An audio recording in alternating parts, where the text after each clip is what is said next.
Auzubillahiminash-shaitanir-rajim. Bismillahir-rahmanir-rahim. This is Agha Shahryar Khan. First of all, I welcome to all of you on the platform of CSS Brindwi. ये जो बच्चे मुझे जानते हैं उनके लिए तो ठीक है. The students who do not know me, मेरा introduction यह है कि I belong to the 40th CTP and currently allocated in Pakistan Audit and Account Service. Without wasting any time, हम चलते हैं आज के एजेंडा की तरफ. And the session is organized because of 3 or 4 reasons. Open house seminar है for the preparation of CSS 2023. वो बच्चे जो बिल्कुल रॉ हैं, who do not know anything about CSS, उनके लिए भी ये सेशन है.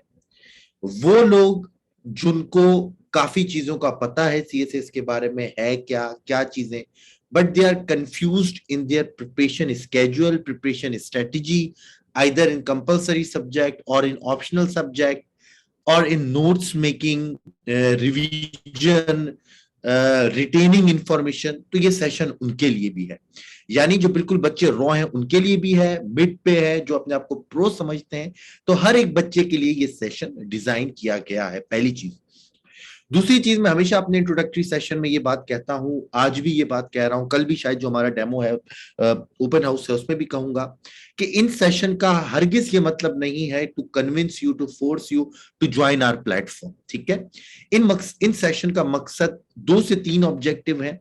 पहला ऑब्जेक्टिव कि आपको बताया जाए, समझाया जाए कि करेक्ट वे ऑफ प्रिपरेशन है क्या. ठीक है ना. करेक्ट वे ऑफ प्रिपरेशन है क्या, क्योंकि काफी बच्चे particularly the students who belong to urban और रूरल सिंध, वहां पर गाइडेंस का, मेंटोरशिप का जो है वो एक फुकदान है, जिसकी वजह से वो बच्चे बहुत ज्यादा मेहनत करते हैं but in the wrong direction. तो मेहनत करनी है इन राइट डायरेक्शन, जिसके लिए आपको बताया जाए कि चीजें हैं क्या. फिर जो टेक्निकल मसले हैं कंपलसरी सब्जेक्ट में, ऑप्शनल्स में, नोट्स मेकिंग में, दूसरी चीजों में, वो आपको समझाया जाए. तो ये तमाम चीजें हम आज के में करेंगे. कल जो हमारा सेशन है वो प्रॉपर दोनों सेशंस हैं वो रिलेटेड है इंग्लिश एसे से. तो पहले हम कल वाले सेशन में इंग्लिश एसे एलिमेंट्री पढ़ेंगे, इंट्रोडक्टिव, और दूसरे सेशन में जो अभी यानी 3 दिन पहले जो एसए का CSS 2022 का पेपर आया उसको भी एनालाइज किया जाएगा. If you have any question relating to the session, kindly आप चैट के ऊपर पूछिएगा. किसी को कोई भी क्वेश्चन है तो वो चैट के ऊपर पूछ सकते हैं, लेकिन कोशिश करिएगा कि उन चीजों पे रहें जो चीजें मैं डिस्कस कर रहा हूं. आपके हर एक सवाल का इंशाल्लाह खुद ही आपको आंसर मिल जाएगा. और at the end I will give you 10 to 15 minutes to unmute yourself, और फिर जो है वो आप उसको सुन सकते हैं. यहाँ पर मिशेल को ही डिस्टॉर्शन का इशू है, तो मिशेल जो भी आपका नाम है, आपकी तरफ से इंटरनेट का मसला हो सकता है. बाकी सब बच्चों को वॉइस क्लियर आ रही है. काइंडली तमाम बच्चे चैट के ऊपर बता दें कि सबको वॉइस क्लियर है. बिल्कुल ठीक है. तो जिसको 1 या 2 को डिस्टॉर्शन का इशू है वो काइंडली जो है वो बताएं. जी बाबर, मैं सब चीजें आपको बताऊंगा, कंपलसरी ऑप्शनल, तो आप लोग फिक्र ना करें, काइंडली मेरे साथ रहें सेशन में, और तमाम चीजें जो है वो इंशाल्लाह इसके अंदर डिस्कस की जाएंगी. Grand free online introductory session for May CSS 2023 के लिए है. ये मई बैच की शायद हमारी एक पुरानी स्लाइड बनी हुई होगी पिछले साल की. अच्छा जी, क्या है, थोड़ा सा एजेंडा डिस्कस कर लेते हैं. ठीक है जी. चमन कह रहे हैं कि साउंड नहीं है. चमन, आपने जो है अपना साउंड कनेक्ट ही नहीं किया हुआ, तो आपके पास साउंड कैसे आएगा. ठीक है ना. आपको अपना साउंड स्पीकर्स कनेक्ट करने पड़ेंगे ऑप्शनल में, तब जाके आपके पास साउंड आएगा. अच्छा जी, क्या है जी एजेंडा. बेसिक इंफॉर्मेशन को डिस्कस किया जाएगा, particularly for those who are fresh, बिल्कुल रॉ है, उनके बारे में थोड़ी सी बेसिक इन्फो होगी. Answer to all basic and important question for CSS aspirants. वो तमाम बच्चे जो CSS की प्रिपरेशन करते हैं तो उनके कुछ जर्नलाइज्ड क्वेश्चन होते हैं, उनको एक जगह कंपाइल किया गया है कि ताकि वंस एंड फॉर ऑल शुरू में ही आपको उसके आंसर्स दे दिया जाए.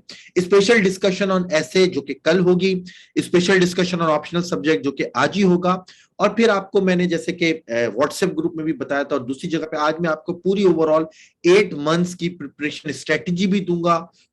PDF का डॉक्यूमेंट भी आपके साथ इंशाल्लाह शेयर किया जाएगा कि हर मंथ में कौन सा सब्जेक्ट किस तरह चीजों को लेके चलना है. बस जल्दबाजी नहीं करिएगा कि शुरू में ही जो है वो आपकी बात का जवाब मिल जाए, क्योंकि स्टेप बाय स्टेप सारी चीजें मैं आपको आज के सेशन में बताऊंगा। हाँ, एट द एंड किसी चीज का जवाब ना मिले तो जरूर पूछिएगा। सबसे पहले जी कौन से बेसिक क्वेश्चंस हैं जिसके हम आंसर ढूंढेंगे। पहले मैं थोड़ा सा एलिमेंट्री स्टेज पे या चलें, ये मैंने कुछ क्वेश्चंस जो है वो कंपाइल किए हुए थे कि can I get my self prepare for CSS 2023। सबसे पहले तो बच्चा कहता है कि क्या मैं प्रिपेयर कर सकता हूं, नहीं कर सकता हूं, सीएसएस के प्री रेक्विजिट क्या है, कहां से गाइडेंस लें, कैसे ऑप्शनल सब्जेक्ट को ऑप्ट करें, किस तरह प्रिपेयर करें, कंपलसरी सब्जेक्ट को, न्यूज़पेपर पढ़ने का क्या तरीका है, नोट्स को किस तरह बनाएं। फिर सब चीजें तो हम कर लेते हैं, इंफॉर्मेशन रिटेन नहीं कर सकते उसका क्या तरीका है सर, इंग्लिश की रिटन एक्सप्रेशन को किस तरह सही करें, स्केड्यूल क्या होना चाहिए, क्या मैं जॉब के साथ प्रिपेयर दे सकता हूं या दे सकती हूं या मुश्किल है, और कुछ मिसलिनियस क्वेश्चंस के आंसर ढूंढेंगे। सीएसएस है क्या इसको भी देखेंगे। तो इन तमाम चीजों के इंशाल्लाह इस सेशन में हम आंसर तलाश करेंगे।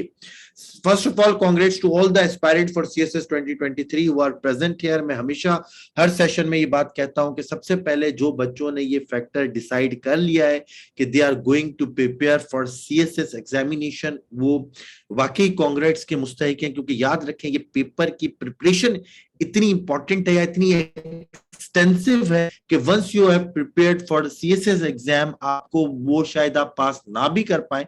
पहली बात तो जरूर पास करेंगे, एक अटेम्प्ट में नहीं तो दूसरी अटेम्प्ट में, दूसरी अटेम्प्ट में नहीं तो तीसरी अटेम्प्ट में।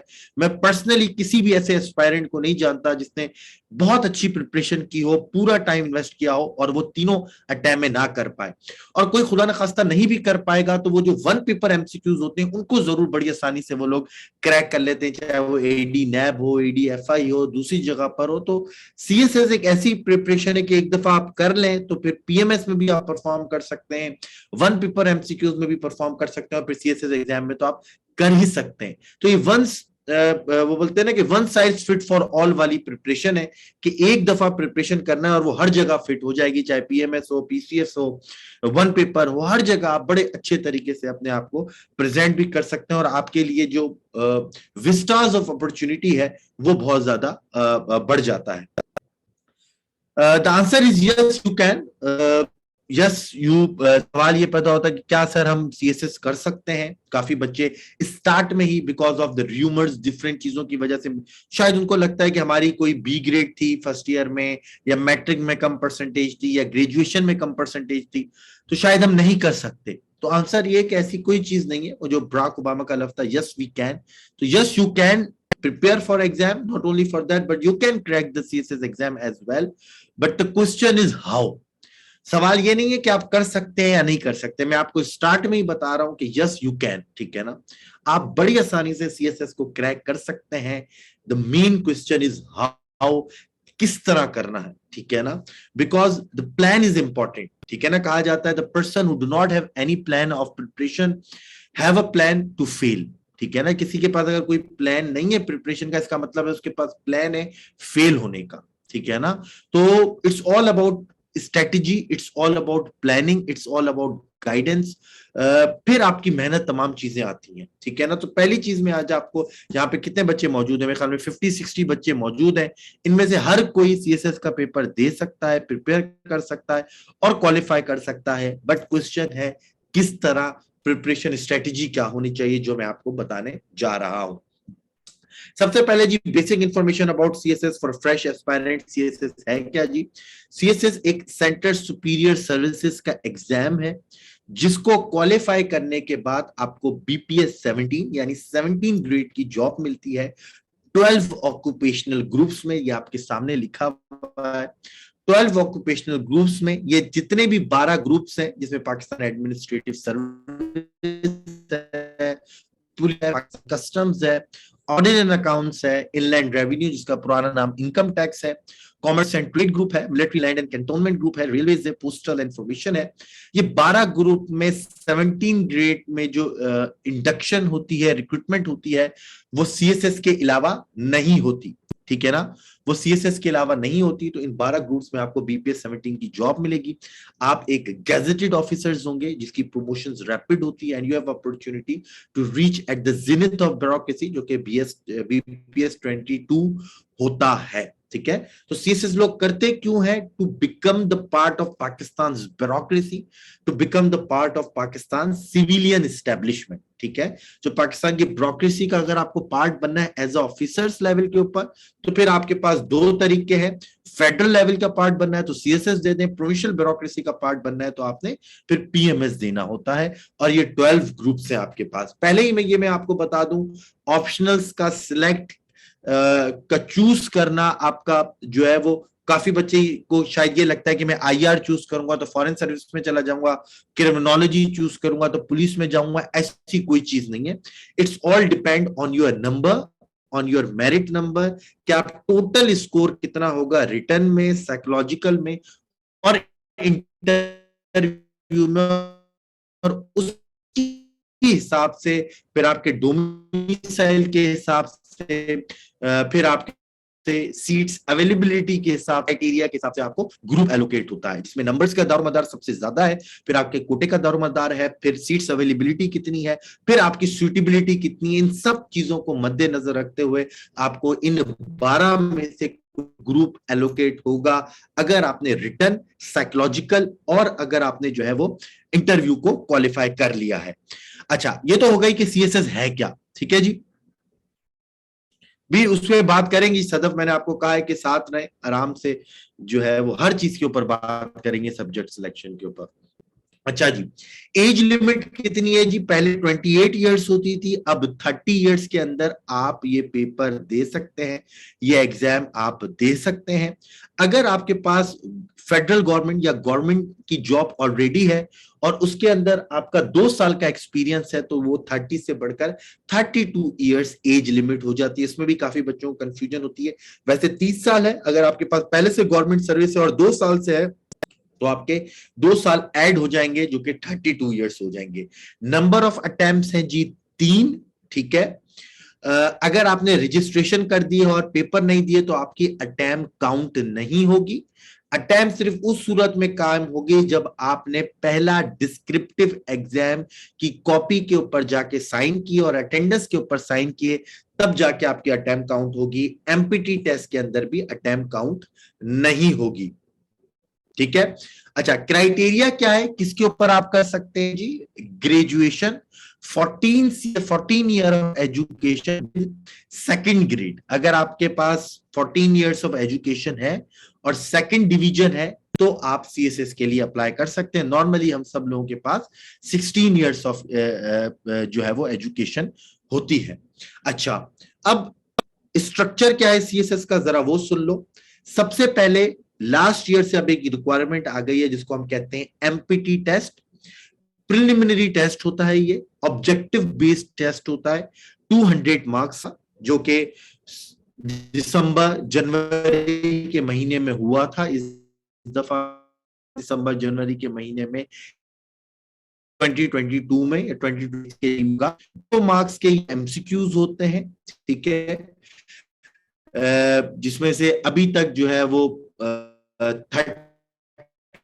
30 क्राइटेरिया होता है, लेकिन शायद आने वाले दिनों में इसको बढ़ा सकते हैं। 50 से ज्यादा पासिंग क्राइटेरिया नहीं, अभी 33% पासिंग। ये टेस्ट होता है 200 नंबर का। इसका बेसिक पर्पस होता है स्क्रीनिंग, ताकि बच्चों की स्क्रीनिंग कर दें, जिनकी बिल्कुल ही प्रिपरेशन नहीं है वो आउट हो जाए, फिल्टर आउट हो जाए, और बाकी जो बच्चे हैं वो सेट देकर आए। अभी मैं बात नहीं कर रहा हूं, काइंडली क्वेश्चंस को फोकस रखें सीएसएस के ऊपर, ठीक है ना। तो जी जवाब ये होना चाहिए कि दिसंबर जनवरी में गई थी पहली एमपीटी है, लेकिन अब माइंड सेट रखें कि दिसंबर जनवरी में हो सकते हैं, पहली चीज। फिर दूसरी चीज कि सिर्फ आपने दिसंबर जनवरी तक एमपीटी की प्रिपरेशन नहीं करनी। काफी बच्चे ये गलती करते हैं कि दिसंबर जनवरी तक सिर्फ एमपीटी की प्रिपरेशन करते रहते हैं, एमसीक्यूज, और फिर जब टेस्ट होता है और फिर टेस्ट का रिजल्ट आता है फरवरी मार्च तक, फिर जो है वो 12 सब्जेक्ट की प्रिपरेशन शुरू करते हैं, जो कि एक डिजास्टर है। उसके बाद से आप वो प्रिपरेशन करने का टाइम ही नहीं होता।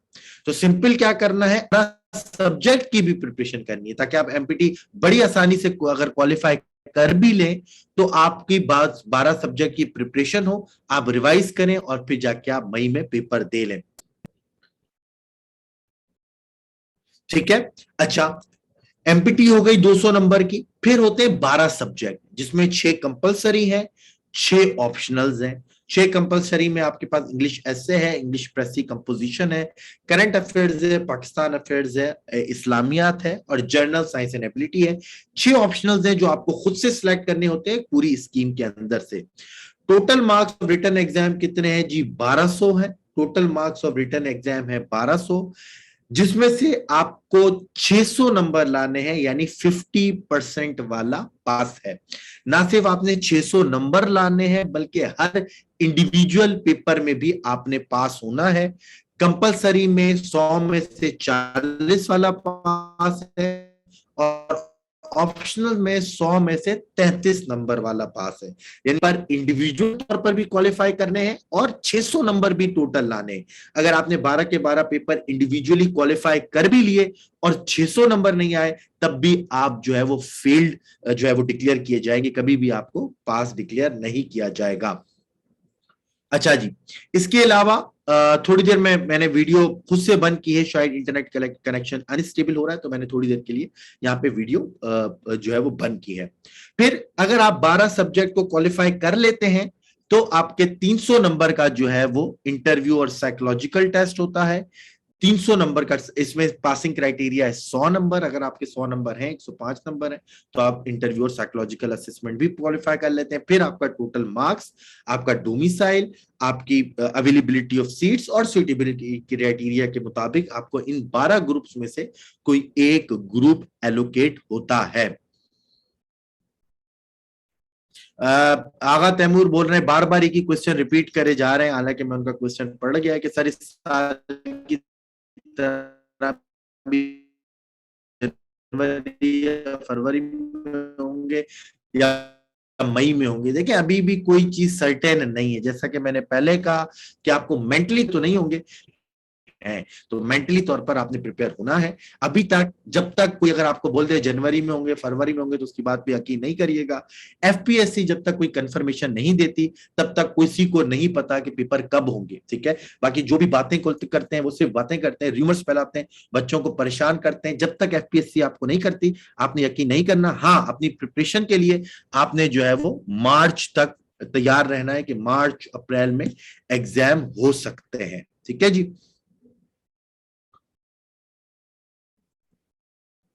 अच्छा जी, आगे बढ़ते हैं। ये तो हो गई एलिमेंट्री स्टेज। यहां तक किसी को कोई क्वेश्चन है तो पूछें, यस और नो में बताएं कि सबको यहां तक बात क्लियर है, तो मैं आगे बढ़ूं, क्योंकि मैं चाहता हूं थोड़ा सा इंटरेक्टिव सेशन भी हो।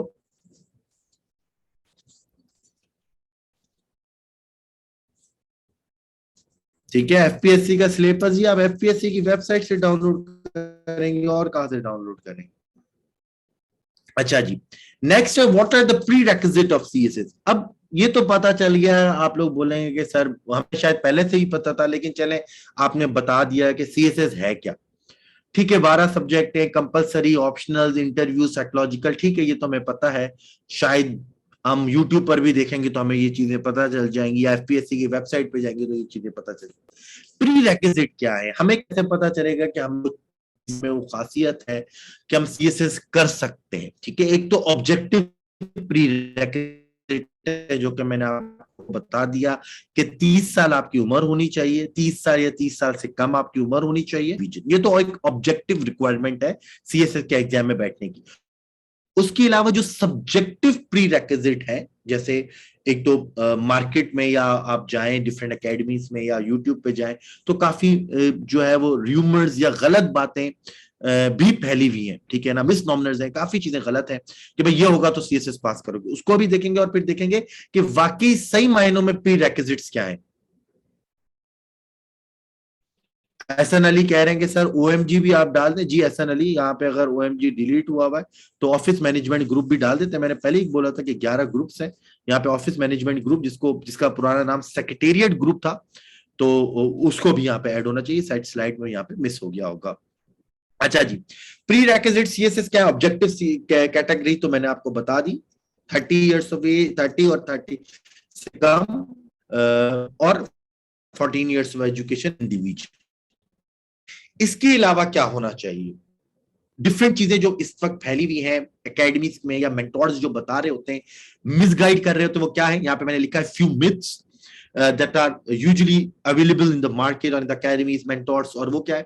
Education from the elite schools, fast English written expressions, fluent English language, book reading, in-depth knowledge about current affairs and history. काफी दफा ये बोला जाता है कि वो बच्चे जिनकी elite की एजुकेशन है या कोई बिल्कुल कोई स्पेशलाइज एजुकेशन है, या आप जो है वो इंग्लिश की रिटन एक्सप्रेशन में बड़े अच्छे हो, फ्लुएंट आपकी इंग्लिश लैंग्वेज हो, या आप बचपन से बुक रीडिंग न्यूज़पेपर रीडिंग करते हुए आ रहे हो, या आपको करंट अफेयर्स और पाकिस्तान अफेयर्स की बड़ी इन डेप्थ नॉलेज है, इंटरनेशनल रिलेशंस की इन डेप्थ नॉलेज है, तब आप सीएसएस पास कर सकते हैं। वरना तो आपको तो यही नहीं पता कि जी हमारे मुल्क का प्रेसिडेंट कौन है, या आपको यही नहीं पता कि हमारे मुल्क का जो सिस्टम है वो क्या है, पार्लियामेंट्री फॉर्म ऑफ गवर्नमेंट या प्रेसिडेंशियल फॉर्म ऑफ गवर्नमेंट है, डेमोक्रेसी रिपब्लिक में क्या फर्क है, ठीक है ना, इस तरह गवर्नेंस किसे कहते हैं, गुड गवर्नेंस, अगर आपको चीजें नहीं पता तो आप नहीं कर सकते सीएसएस।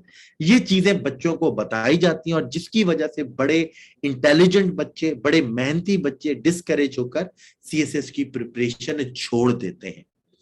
ये सब मिथ्स हैं, ठीक है।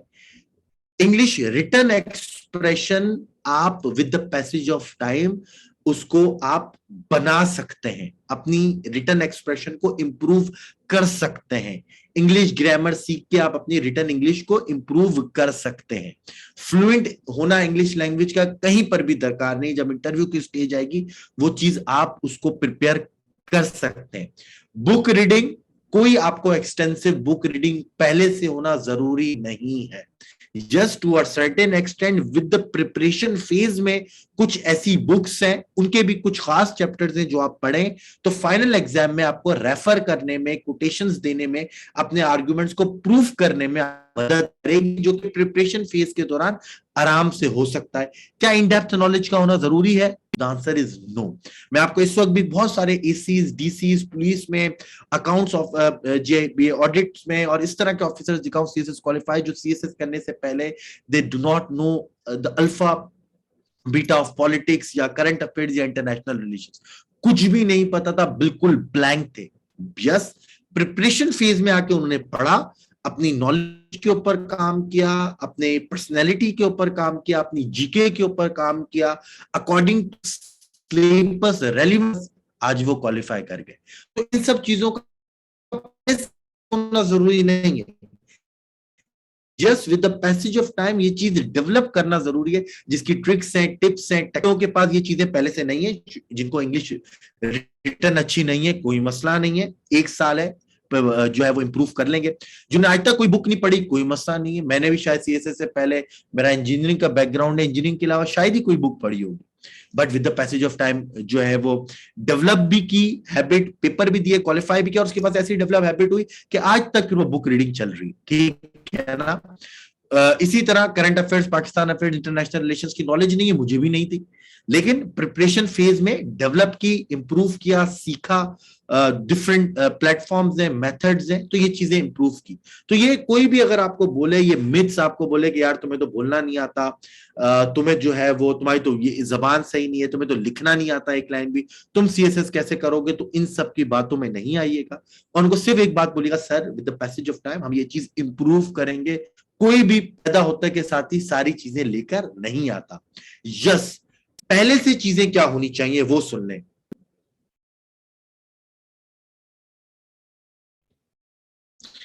गुलरू कह रहे sir mostly student from achieve the top students, गुल का उस चीज का लेना देना इससे नहीं है कि वो लम से पढ़े।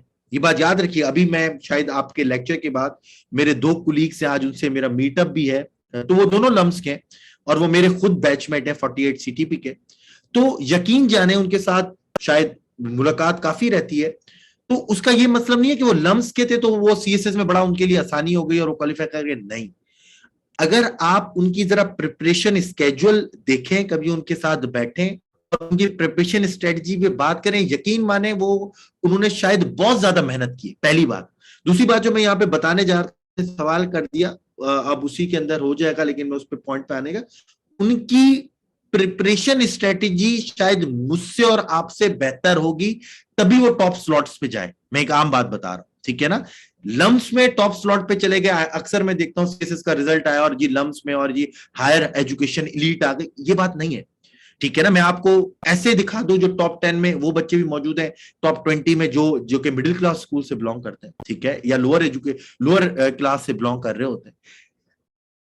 All depend on your preparation strategy. Yes you can say that LUMS में अगर आप जाएंगे तो वहां पर सीएसएस का बकायदा एक अलग कॉर्नर बना हुआ है, ठीक है ना। उनके बकायदा ग्रुप्स बने हुए, सीएसपी जो लम्स से ऑलरेडी क्वालिफाई कर चुके हैं, ठीक है, उनकी पूरी एक जो है जिसे कहा जाता है पास आउट हो चुके हैं, बेसिकली एलुमनाई जो सीएसएस क्वालिफाई भी कर चुके हैं, ग्रुप है जो उनको with step by step guide करते रहते हैं। तो एक तो गाइडेंस अच्छी है, स्ट्रेटेजी अच्छी है, दैट इज वाई वो टॉप स्लॉट ले रहे हैं, ठीक है ना। तो यही बात मैं 3 चीजें बताने लगा था, आपने सवाल कर दिया तो मैं अब बता रहा हूं कि देखिए प्री रेक्विजिट ये नहीं अंग्रेजी का अच्छा होना, लिखना अच्छा होना, रीडिंग का अच्छा होना, इन चीज का अच्छा होना, ठीक है ना। तो इन चीजों का जो है वो जरूरत नहीं है, ठीक है। Sir Shade Mushtaq secure 9th position from Sindh without joining any academy. Michelle हाँ बिल्कुल कर सकते हैं, लेकिन अब ये देखिए 9th position without joining any academy, but उन्होंने मस्ट किसी ना किसी के मेंटोरशिप में काम किया होगा, किसी ना किसी के गाइडेंस में काम किया होगा, चाहे उनके अपनी फैमिली में होंगे, अपने फ्रेंड में होंगे, अपने सोशल सर्किल में होंगे, ठीक है ना। इसी चीज की मैं आपको बात कर रहा हूं, एकेडमी ज्वाइन करना ना ज्वाइन करना ये सेकेंडरी चीजें। अब जो मैं आपको बात बता रहा हूं ना कि 3 चीजें आपको प्री रेक्विजिट होनी चाहिए, वो क्या है जरा सुनिएगा फिर सवाल करिएगा। पहली चीज है, चाहे आप एलीट स्कूल से बिलोंग करें ना करें, कोई भी आपकी एजुकेशन है, वो है कमिटमेंट एंड फोकस। यहां पे मैंने लिखा है never compromise on your objective but compromise for your objective. एक दफा अभी भी टाइम है, हफ्ता, 1.5 हफ्ता, 4 दिन, 5 दिन, 2 दिन, 3 दिन लो, आराम से बैठो और सोचो कि भाई सीएसएस करना है या नहीं करना। करना है तो क्यों करना है, वाई। आपका वाई बहुत इंपॉर्टेंट होना चाहिए, जितना बड़ा वाई होगा उतनी ज्यादा कमिटमेंट होगी। और अगर डिसीजन ले लिया तो फिर उस डिसीजन से वापसी का कोई रास्ता नहीं होना चाहिए। कायदे आजम ने हमेशा एक बात बोली थी कि once the decision have been taken stand by, think 100 time before taking the decision. But एक दफा डिसीजन ले लिया तो फिर पूरा जो फोकस है वो ये होना चाहिए कि ये हम ऑब्जेक्टिव को किस तरह हासिल करना है। अक्सर मैंने बच्चे देखे हैं, काफी बच्चे हैं, मैं स्टूडेंट्स का नाम नहीं लूंगा, हम जब प्रिपरेशन कर रहे थे काफी हमारे दोस्त थे जो हमसे बहुत अच्छा लिखते थे, बहुत अच्छा बोलते थे, बहुत अच्छी प्रिपरेशन स्ट्रेटजी करते थे, but during the preparation stage वो अपने ऑब्जेक्टिव पे कॉम्प्रोमाइज कर गए कि यार सीएसएस नहीं करना, वो अच्छी अपॉर्चुनिटी है, पहले वो देख लेते हैं, पहले कोई गवर्नमेंट की दूसरी जॉब देख लेते हैं, हालांकि वो देखनी चाहिए, प्रिपरेशन भी करनी चाहिए थी ना अगर आपने ऑब्जेक्टिव था, नहीं वो छोड़ दिया, दूसरी जॉब्स में लग गए, पेपर्स में लग गए, एग्जाम में लग गए। एट द एंड शायद वो अभी भी खुश हो, मैं ये नहीं बोल रहा, लेकिन वो उनका सीएसएस वाला ड्रीम जो है वो फिर कॉम्प्रोमाइज हो गया। तो पहले आपने ये जरूर देखना है कि अगर मेरा ड्रीम है तो मुझे अपने एफर्ट्स उसके ऊपर भी लगाने हैं जितना वो रिक्वायर कर रहा है। यस जो दूसरी अपॉर्चुनिटीज है उनको भी अवेल करें, मना नहीं है, लेकिन फिर मेन ड्रीम पर कॉम्प्रोमाइज नहीं करना। याद रखिएगा सीएसएस कभी ऐसे नहीं हो जाएगा। अक्सर मैंने बच्चे देखे हैं कि हाँ यार 2 महीने 3 महीने छुट्टी ली और जो है वो गए और हो जाएगा, कभी भी नहीं होगा। यहाँ पर 12 सब्जेक्ट हैं, एक सब्जेक्ट आपका लक पे चला जाएगा, दूसरे पे हो जाएगा, तीसरा, 12 के 12 सब्जेक्ट लक पे प्रिपेयर और पास नहीं होते। जो लोग कहते हैं कि उन्होंने 1 महीने या 2 महीने में तैयारी की है, उनका आपको बैकग्राउंड देखना चाहिए कि उनकी कौन सी अटेम्प्ट है, उनका एजुकेशन बैकग्राउंड क्या है, वो पूरे साल क्या करते रहे, देन यू विल रियलाइज कि उनकी बात को मानना चाहिए या नहीं मानना चाहिए। कोई भी अगर आपको बोल रहा है महीने 2 में तैयारी होगी, आपने उस बात पे भरोसा नहीं करना, ठीक है ना, कभी भी नहीं करना, ठीक है ना। मैंने क्वालिफाई कर लिया, मैं जो बोलता फिरूं कि मैंने 15 दिन में की, 20 दिन में, ये सब बातें फजूल है, ठीक है ना। एक नया बच्चा बड़ा एक उसको 8 से 10 महीने चाहिए प्रिपरेशन करने के लिए, ठीक है। तो पहली चीज कमिटमेंट एंड फोकस है, पहली चीज कमिटमेंट एंड फोकस। आज से कमिटमेंट कर ली है तो फिर वो अच्छा, फिर इसमें काफी मुश्किलात भी आती हैं, किसी को फाइनेंशियल इश्यूज हैं, किसी को टाइमिंग के इश्यूज हैं, किसी को फैमिली के इश्यूज हैं, ठीक है ना, किसी को हेल्थ के इश्यूज हैं, देखिए आएंगी मुश्किलात, ठीक है ना, मुझे भी आई थी। शायद अब मैं माशाल्लाह से बहुत अच्छी लाइफ है, हर चीज है, अल्लाह का शुक्र है, लेकिन ड्यूरिंग द प्रिपरेशन फेज मैं भी स्टूडेंट था, मुझे भी फाइनेंशियल इश्यूज थे, हेल्थ के इश्यूज थे, फैमिली के इश्यूज थे, बाकी सारे भी इश्यूज थे। तो उसको ये नहीं किया कि गिव अप कर दिया, उसको एज अ प्रॉब्लम समझ के उसका सोल्यूशन निकाला। लेकिन जो गोल था उसके ऊपर कॉम्प्रोमाइज नहीं किया कि यार सीएसएस कर रहे हैं, ठीक है, मुश्किलात है, रात सुबह को नहीं पढ़ सकते रात में पढ़ लेंगे, रात में नहीं पढ़ सकते सुबह को पढ़ लेंगे, घर में नहीं है तब भी पढ़ा, जगह नहीं है आपका, कोई पर्सनल रूम नहीं है तब भी पढ़ा, लाइब्रेरी जाके पढ़ लो, अफोर्ड नहीं कर सकते, ठीक है, बहुत सारी अपॉर्चुनिटीज टाइम पर ऐसी मौजूद है। मैं और आप इस एरा में रह रहे हैं जहां पर ये बोलना कि हमारे पास ये चीज नहीं है, ये चीज नहीं है, उससे आपकी भी प्रिपरेशन स्टॉप नहीं होनी चाहिए, पहली चीज। दूसरी चीज जो कि अभी लम्स की बात की, ये 2 पॉइंट्स उससे भी रिलेटेड थे एलीट स्कूल्स की, कि right guidance and comprehensive strategy. यहाँ पे किसी ने लिखा भी 9th पोजीशन, और शादे मुश्ताक की भी बात की अभी जो क्वालिफाई थे। देखिए राइट गाइडेंस और कॉम्प्रिहेंसिव स्ट्रेटेजी, मैंने लिखा है राइट गाइडेंस की टू अनलॉक सीएसएस। गाइडेंस नहीं है ना, आपके पास कुछ भी नहीं होगा। आप मेरे साथ चलें, मैं क्वालिफाई कर, मैं लाइब्रेरी में आज तक जाके नहीं पढ़ता था, मैं घर में पढ़ता था, लेकिन क्वालिफाई करने के बाद मैं 1-2 दफा लाइब्रेरी चला गया कुछ लोगों से मिलने ना, तो यकीन माने वहां पर इतने अच्छे अच्छे स्टूडेंट्स थे और बहुत ज्यादा एफर्ट्स लगा रहे थे, बट उनके पास गाइडेंस ही नहीं थी। सुबह 9 बजे से लेके शाम के 5 बजे तक वो सिर्फ न्यूज़पेपर पढ़ रहे थे, उसके ऊपर अंडरलाइन कर रहे थे, उसके ऊपर लिखे जा रहे हैं, उससे लिखे जा रहे हैं। फजूल है। आपको न्यूज़पेपर पे 50-60 मिनट से ज्यादा नहीं लगाना, और आपने अगर 7 घंटा आप जो है वो एक न्यूज़पेपर पे लगा रहे हैं, तो आप सीएसएस की तैयारी क्या करेंगे? सीएसएस की तैयारी न्यूज़पेपर से पास नहीं होगी। यह newspaper is add on in an essay current affairs, Pakistan affairs, but ये गाइडेंस नहीं है। काफी बच्चे मैंने ऐसे देखे हैं कि पॉलिटिकल साइंस में उनकी डिग्री है, मेरा अपना दोस्त है, पॉलिटिकल साइंस में उसकी डिग्री है 16 साल की, यानी उसका ग्रेजुएशन है, और ऑप्शनल क्या रखा हुआ है, आईआर। ठीक है ना, तो गाइडेंस ही नहीं है। फिर जैसे मैंने आगे भी लिखा हुआ, ये स्टीव जॉब्स ने बेसिकली कहा था कि what not to do is as important as what to do. हमारा मसला है कि हम ये लिस्ट तो बना लेते हैं कि हमने क्या क्या करना है, हमने क्या क्या प्रिपरेशन करनी है, बट हमें ये नहीं पता होता कि हमें क्या नहीं करना। में ये भी बहुत क्या चीज नहीं पढ़ना। अक्सर मैं देखता हूँ बच्चे ही सवाल करते हैं, सर कौन सी बुक पढ़े? मैंने बता दिया फॉर इंस्टेंस कि ये बुक पढ़ो, एक्स बुक पढ़ लो, किसी ने बता दिया वाई बुक पढ़ लो, किसी ने बता दिया जो है वो जेड बुक पढ़ लो, तीनों उठा के लिया। भाई क्या चीज नहीं पढ़नी, फिर पूरी बुक तो कहीं पर नहीं पढ़ सकते, ठीक है ना। फिर उसमें ये भी पूछो कि उस बुक में से क्या नहीं पढ़ना। सर आपने फॉर एग्जाम्पल बुक बताई है कि जो है वो ये मलिया लोधी की जो बुक है, ठीक है, अब आपने बोला कि सर क्या मैं पूरी पढ़ूं? अब बच्चे लेकर आए 1 A to Z। भाई आपने कौन से चैप्टर पढ़ा है? फरीद जकरिया की आपने बुक बता दी 10 lesson for the post pandemic, इसमें कौन से चैप्टर इंपॉर्टेंट है? फिर इन चैप्टर को मैं कहां यूटिलाइज कर सकता हूं? ग्लोबलाइजेशन के चैप्टर में यूटिलाइज कर सकता हूँ, इकोनॉमी के चैप्टर में यूटिलाइज कर सकता हूँ, कौन से सब्जेक्ट में यूटिलाइज कर सकता हूँ? देखिए ये चीज, ये गाइडेंस का रोल है, ठीक है ना। अब फॉर एग्जाम्पल अगर आप मुझसे पूछेंगे कि सर मैं करंट अफेयर्स की कैसे प्रिपरेशन करूं, या फॉर एग्जाम्पल सोशियोलॉजी की कैसे प्रैक्टिस करूं, तो मैंने वो सब्जेक्ट क्वालिफाई किया हुआ है, 2 दफा क्वालिफाई किया हुआ है, तो शायद मैं आपको कोई ऐसी बुक बताऊं जिससे आपका 70-80% सिलेबस कवर हो जाए। अगर आप इधर उधर से लेना विदाउट गाइडेंस के करेंगे तो होगा क्या, आपकी प्रिपरेशन तो तब भी हो जाएगी, लेकिन आपका टाइम वेस्ट होगा वहां पर कि यार ये बुक पढ़ी, यहां से 15% कर लिया, 20% पढ़ लिया, शायद आपकी नॉलेज भी अच्छी है, लेकिन टाइम का भी है ना। हमें सिर्फ सोशियोलॉजी में या आईआर में या एक ऑप्शनल में तो टॉप नहीं करना, हमें हमारा तो फोकस है कि सीएसएस क्वालिफाई करना है और ओवरऑल स्कोर अच्छा लेना है।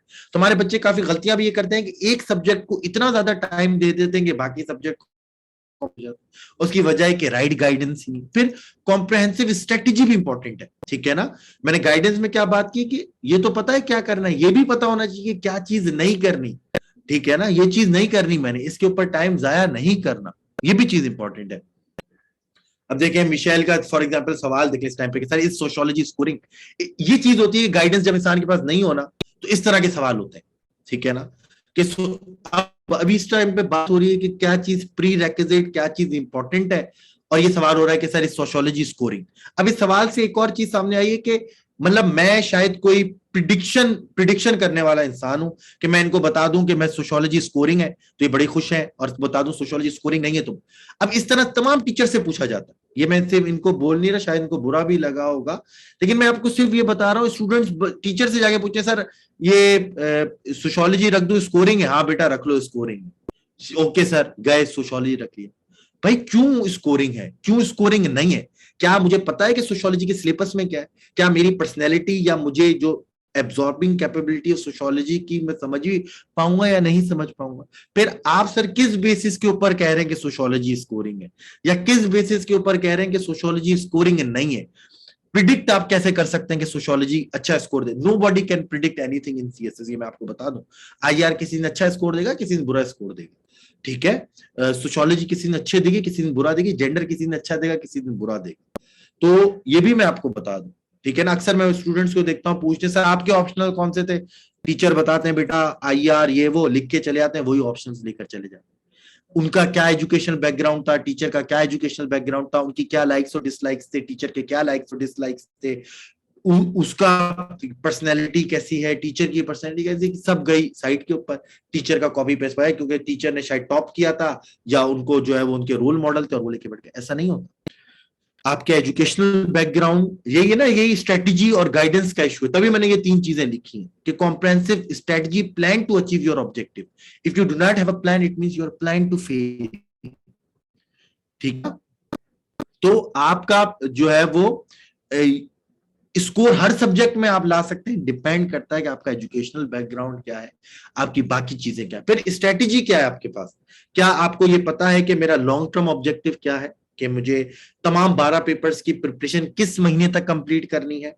फिर मेरा जो हर सब्जेक्ट को मुझे कितने दिन का टाइम देना है, और फिर वीकली बेसिस के ऊपर मुझे क्या काम करना है? ये पूरी कॉम्प्रिहेंसिव स्ट्रेटेजी 8 मंथ्स की कॉम्प्रिहेंसिव स्ट्रेटेजी मैंने बनाई है आप लोगों के लिए, इंशाल्लाह वो भी आपके साथ डिस्कस की जाएगी। So it is important to get your problem solve instead of worry about them and waste your precious time, ठीक है। तो ये चीज प्री रेक्विजिट है। अगर आपके पास कमिटमेंट फोकस नहीं है, सीएसएस मत दो, ठीक है ना। 1 महीना तैयारी करोगे, 2 महीना तैयारी करोगे, फिर खत्म नहीं करोगे।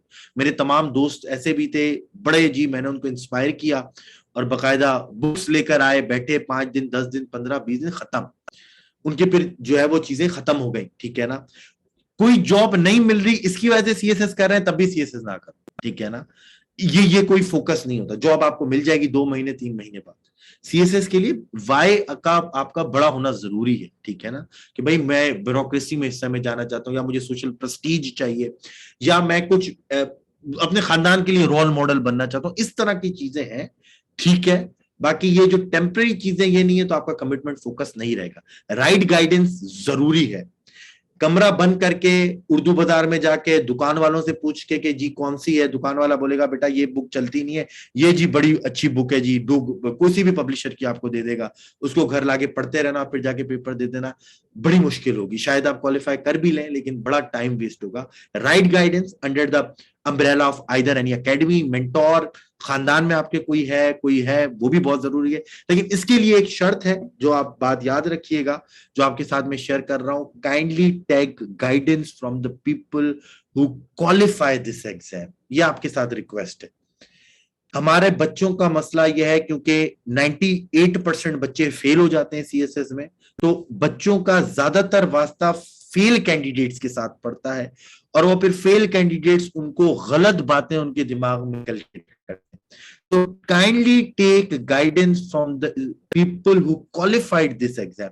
और फिर जिस सब्जेक्ट की गाइडेंस ले रहे हैं, तो पहले उससे पूछो कि क्या उसका ये ऑप्शनल रह चुका है, ठीक है ना। अगर आप मुझसे पूछेंगे फॉर एग्जाम्पल सर इकोनॉमिक्स कैसा सब्जेक्ट है, तो मैं शायद आपको बता भी दूं, लेकिन सबसे पहले अगर मेरे जैसा कोई इंसान होगा तो बोलेगा यार मेरा तो इकोनॉमिक्स कभी भी ऑप्शनल नहीं रहा सीएसएस में, तो मैं किसी अपने कुलीग से जिसका ऑप्शनल रह चुका है तो मैं आपको बता देता हूँ। वरना अक्सर टीचर कहते हैं हाँ इकोनॉमिक्स रख लो, ये रख लो, वो रख लो, फलाना रख लो। अकेडमीज में आप जाएंगे तो पहला वास्ता या तो रिसेप्शनिस्ट से पड़ता है, या वहां के मैनेजमेंट से पड़ता है, जो कि शायद सीएसएस में नहीं होता। वो आपको क्या बोलता है कि आईआर रख लो, पॉलिटिकल साइंस रख लो, ये रख लो, वो रख लो। क्यों कहता है? क्योंकि उनके पास वो टीचर्स वही अवेलेबल होते हैं, ठीक है ना। तो वो भी जरा देखना चाहिए कि क्या फैकल्टी में यही टीचर्स हैं। वो कभी भी आपसे नहीं कोई एजुकेशनल बैकग्राउंड जो भी है मैं इसको बता दूं, क्योंकि मेरे पास ये टीचर्स हैं। तो गाइडेंस का होना जरूरी है कि आपको गाइडेंस क्या मिली। फिर कॉम्प्रिहेंसिव स्ट्रेटजी क्या है, कि आपके पास long term, short term, weekly basis का आपको प्लान है, कि आपको पता है कि कितने दिन में ऐसे लिखना है, कितने दिन में आपने जो है वो कितनी दफा हफ्ते में प्रेसी और कॉम्प्रिहेंशन लिखना है, क्योंकि अंग्रेजी के 2 पेपर बहुत इंपॉर्टेंट है। एक ऑप्शनल या एक कंपलसरी सब्जेक्ट कवर करना है।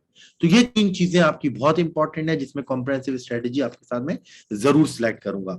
बाकी सारी चीजें English written expression, books, reading, presentation, time management, ठीक है, ये तमाम चीजें with the passage of time developed होंगी। इसका प्री रेक्विजिट होना जरूरी नहीं है, लेकिन इन चीजों का जरूरी है। कुछ सवालों का आंसर दूंगा, फिर आगे बढ़ूंगा कि वेयर टू सीक गाइडेंस, कहां से लें सर, किस एकेडमी या किस मेंटोर, उसके अंदर क्या कैरेक्टरिस्टिक्स होनी चाहिए। ये नहीं कहूंगा कि मुझसे ले लें या एक्स से ले लें या वाई से ले लें, ए से ले लें, बी से ले लें, कुछ कैरेक्टरिस्टिक्स हैं, उसकी बेसिस के ऊपर जज करें उसको, और फिर वो आपकी मर्जी है।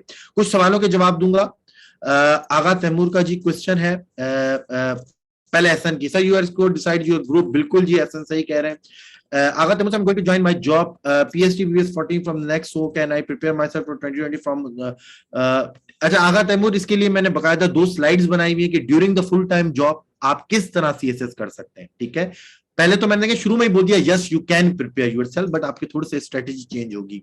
शाइस्ता क्या कह रही है, सर ये जरूरी तो नहीं है कि हमारा एजुकेशनल बैकग्राउंड जो हो उसमें हम स्ट्रांग भी हो। नहीं जी, मैं स्ट्रांग तो शायद नहीं भी हो, लेकिन फिर भी आप, तभी तो मैंने बोला एजुकेशनल बैकग्राउंड के बाद आपकी पर्सनल इंक्लिनेशन भी देखी जाएगी, है ना। जरूरी नहीं है कि आप उसमें स्ट्रांग हो, बट पर्सनल इंक्लिनेशन भी फिर आपकी देखी जाएगी। Sir does our subject selection affects our allocation, the answer is no. मैंने पहले भी इसका आंसर दे चुका हूं शुरू की स्लाइड्स के अंदर। यूर स्कोर और काफी different factors you decide your allocation. Subject IR हो, पॉल साइ हो, इसका जरूरी नहीं है कि आप फॉरेन सर्विस में जाएंगी। From where to seek right guidance जी, ये कोई 4 से 5 चीजें जो आपको देखनी चाहिए। Join any good CSS mentor academy, या जो भी आपका मेंटोर है, पहली बात तो वो क्वालिफाई होना चाहिए, ठीक है ना। यस, ऑप्शनल सब्जेक्ट में आप किसी सब्जेक्टिव बेस्ड टीचर को ज्वाइन कर सकते हैं, लेकिन सब्जेक्टिव बेस्ड टीचर के साथ साथ एक सीएसएस क्वालिफाइड से भी आपने बीच बीच में से गाइडेंस लेनी है, ताकि वो आपको बताएगा कि किस तरह टैकल करो सिलेबस को। बट बाकी एसए के लिए, कंपोजिशन के लिए, या बाकी कंपलसरी के लिए, ऑप्शनल्स के लिए, उसको हमेशा ज्वाइन करें जो क्वालिफाई किया हुआ हो, ठीक है ना। But make sure that he will guide you to give you feedback throughout your preparation phase. फिर प्रिपरेशन भी जरा देखें कि किस तरह की प्रिपरेशन है, ठीक है ना। 20 days classes, 30 days classes, English essay, 20 outlines, 30 outlines, 40 outlines in 30 day session, और एक मिनिमम अमाउंट ऑफ फीस आपसे चार्ज करते हैं। बच्चे बड़े खुश हो जाते हैं कि जी ये सस्ता प्लेटफॉर्म है, 3000, 4000, 5000 रुपए फीस है, 20-30 दिन में ये बोल रहा है कि ऐसे सिखा देगा, और जो है 40 आउटलाइन मुझे सिखा देगा, और मुझे ऐसे सीख जाऊंगा। इसका आउटकम 0 होगा, ठीक है ना। मैं आपको 100 आउटलाइन सिखा दूं बनाना, ठीक है ना, टॉपिक्स की बना के दे दूं 100 आउटलाइन। एग्जाम में जरूरी नहीं है कि वो 100 आउटलाइन आ जाए, उनमें से कोई एक आ जाए टॉपिक, या आपने बना भी दी तो एग्जामिनर देख के समझ जाएगा कि ये इसने कोई याद की हुई टॉपिक है। आपने चाइनीज प्रोवर्ब सुना होगा कि never give me fish but teach me how to fish, मुझे पक्की पकाई मछली मत दो, मुझे सिखाओ कि मछली पकड़नी किस तरीके से, ठीक है ना।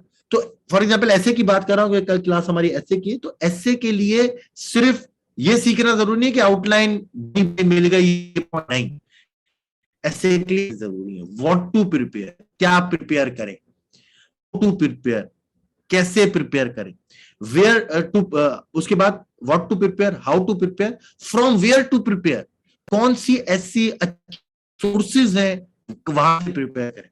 तो लास्ट पॉइंट है प्रैक्टिस, इवैल्यूएशन और फिर इंप्रूवमेंट। अगर ये 4 चीजें हैं, मैं एक मिसाल दे रहा हूं ऐसे की ना, what to prepare, how to prepare, from where to prepare, and practice, evaluation और इंप्रूवमेंट।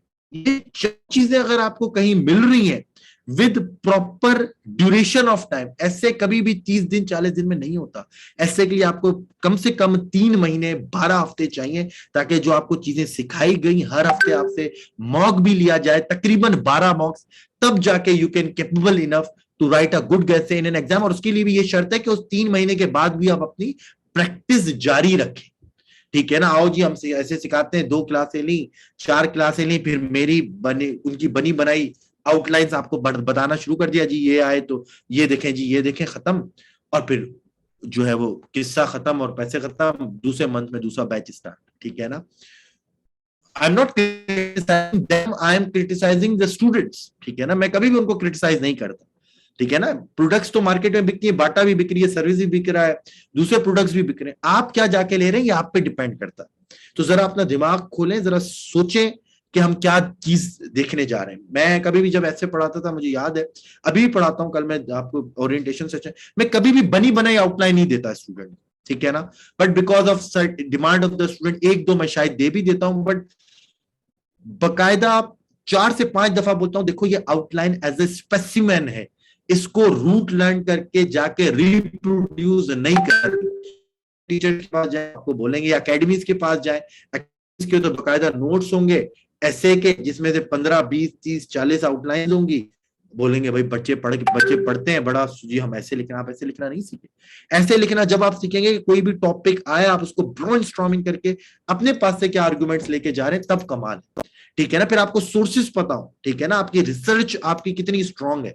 फिर एकेडमी आपको हेल्प करे या मेंटोर हेल्प करे कि देखो रिसर्च करनी है, ये मैं आपको 10 चीजें दे रहा हूं, जिसमें से 4 रिसर्च पेपर है, 3 एक आर्टिकल्स है, 2 कंप्लीट एसेज है, इनको पढ़ो, अपने पास आर्गुमेंट्स जमा करो, फिर संडे वाले दिन मॉक है और फिर देखें लिखने के आप किस तरह लिखते हैं।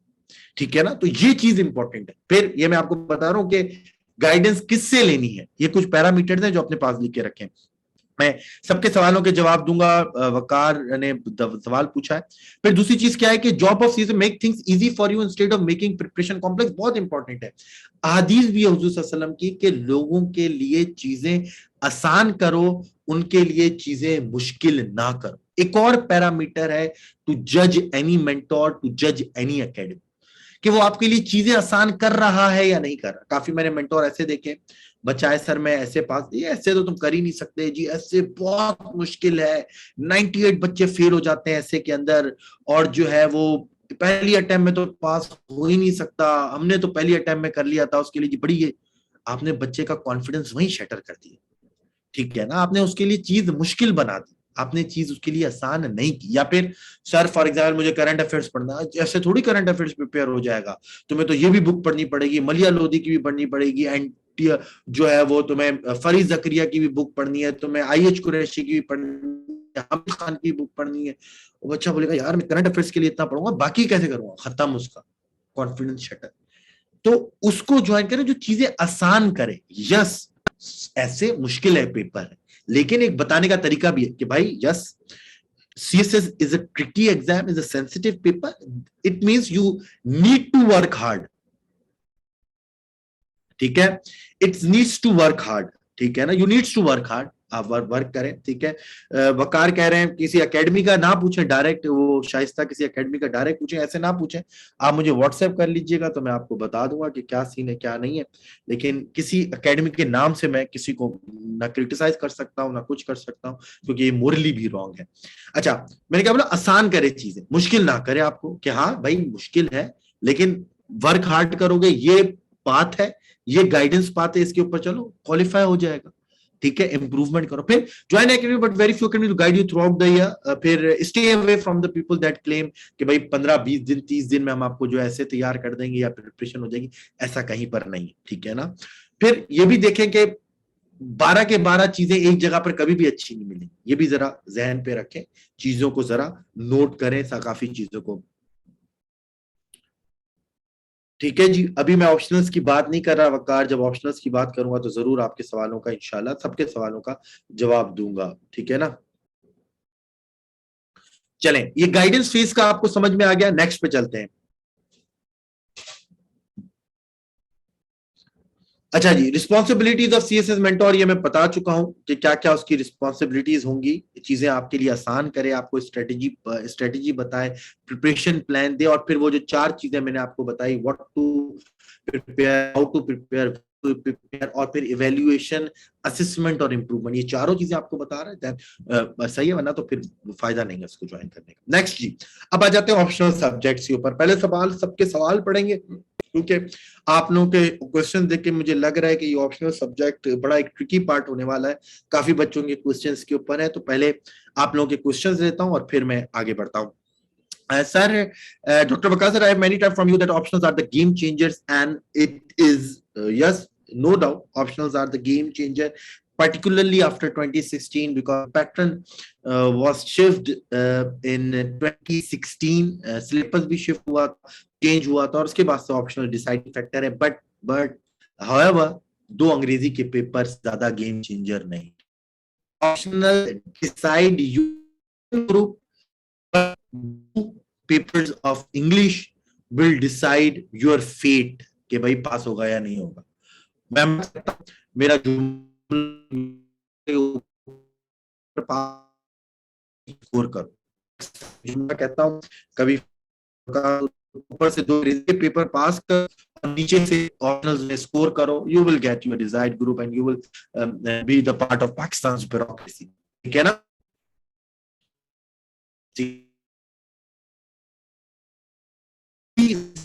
डिसाइड करेगा whether you will cross the line और जस्ट कहेगा कि भाई फर्स्ट आया, सेकंड आया, थर्ड आया, फिफ्थ आया, 10th आया, 20 आया। लेकिन अगर अंग्रेजी तो फिर चाहे भी स्पीड हो आप। चले जो ऑप्शनल सब्जेक्ट फ्यू बेसिक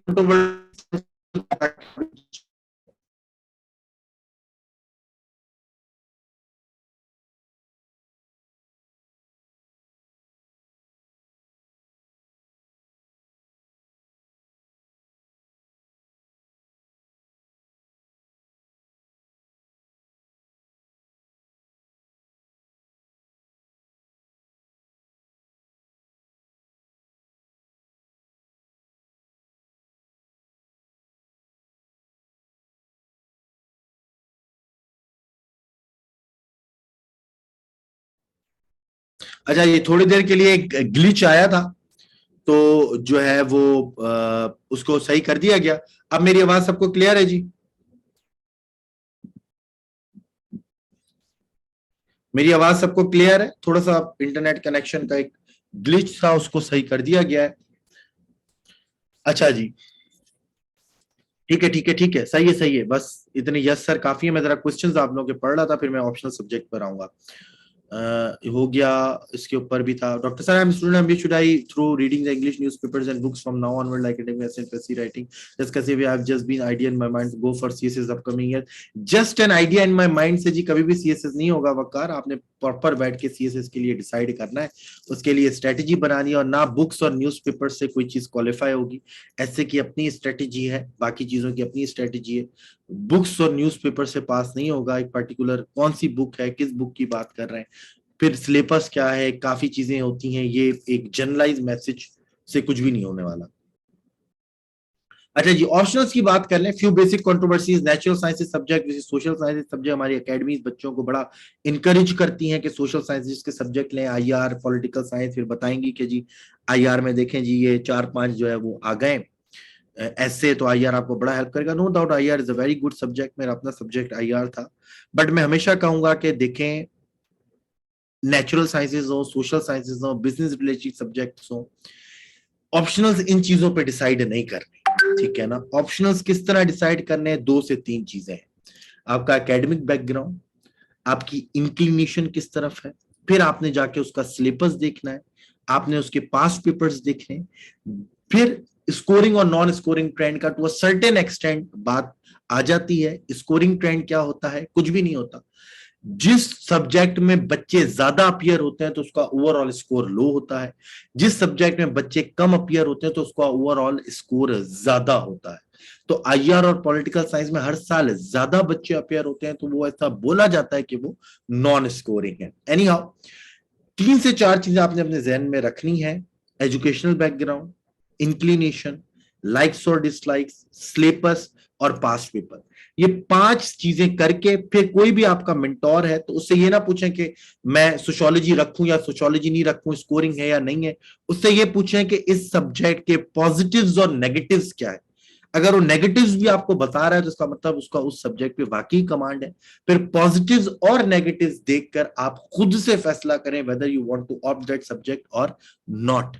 ठीक है? पुअर टेक्निक क्या है? Just to copy paste the optional and combination of toppers और योर मेंटोर और on the guidance of any academy. ये सबसे पुअर टेक्निक है जी। वो टॉपर था, वो 5th पोजीशन थी, उसकी 9th पोजीशन थी, उसने घर में बैठ के पढ़ा, उसने जो है वो रोड पे बैठ के पढ़ा, उसने एकेडमी में बैठ के पढ़ा, उसने लाइब्रेरी में बैठ के पढ़ा जी। बड़ा मेहनती लड़का था, मेरे स्कूल का था, तो उसके जो ऑप्शनल थे मैंने भी रख ली। कुछ नहीं, फायदा नहीं होगा। ठीक है ना? ये नहीं होगा। Academic background, inclination, syllabus, past papers, ये चीजें रखकर फिर उस सब्जेक्ट के पॉजिटिव्स और नेगेटिव्स क्या है। ठीक है ना? फॉर एग्जाम्पल आईआर के कुछ पॉजिटिव्स है, इसी तरह आईआर के कुछ नेगेटिव्स है। तो वो दोनों चीज के देन यू विल डिसाइड कि भाई मुझे वो ऑप्शनल रखना है या नहीं रखना। ठीक है ना। मैं हमेशा ये बोलूंगा कि जो आपका एजुकेशनल बैकग्राउंड है, go with that. If you have a degree in physics, physics को रखें। If you have a degree in accountancy, accountancy and auditing को रखें। फिर डिग्री इन इकोनॉमिक्स, इकोनॉमिक्स को रखें। ठीक है ना। एजुकेशनल बैकग्राउंड में आपने 4 साल पढ़ा होता है तो वो बहुत अच्छा होता है कि आप उस डिग्री को यूटिलाइज करें अपने सीएसएस के एग्जाम में, बनिस्बत इसके के बिल्कुल ही एक न्यू सब्जेक्ट आप ले आए 200 मार्क्स का, जिसमें आपके पास कुछ भी गाइडेंस नहीं। Just the students who do not have any specialized degree, they can opt political science as well as IR।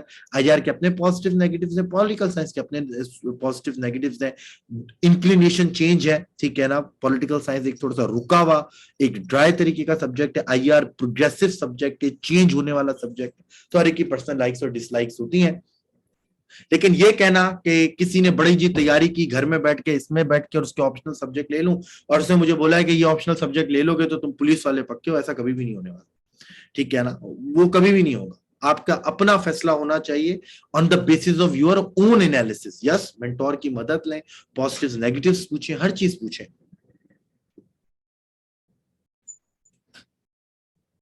Sir, a student having just two simple BA no education how to choose subject, शायद से बड़ा आसान है इसका।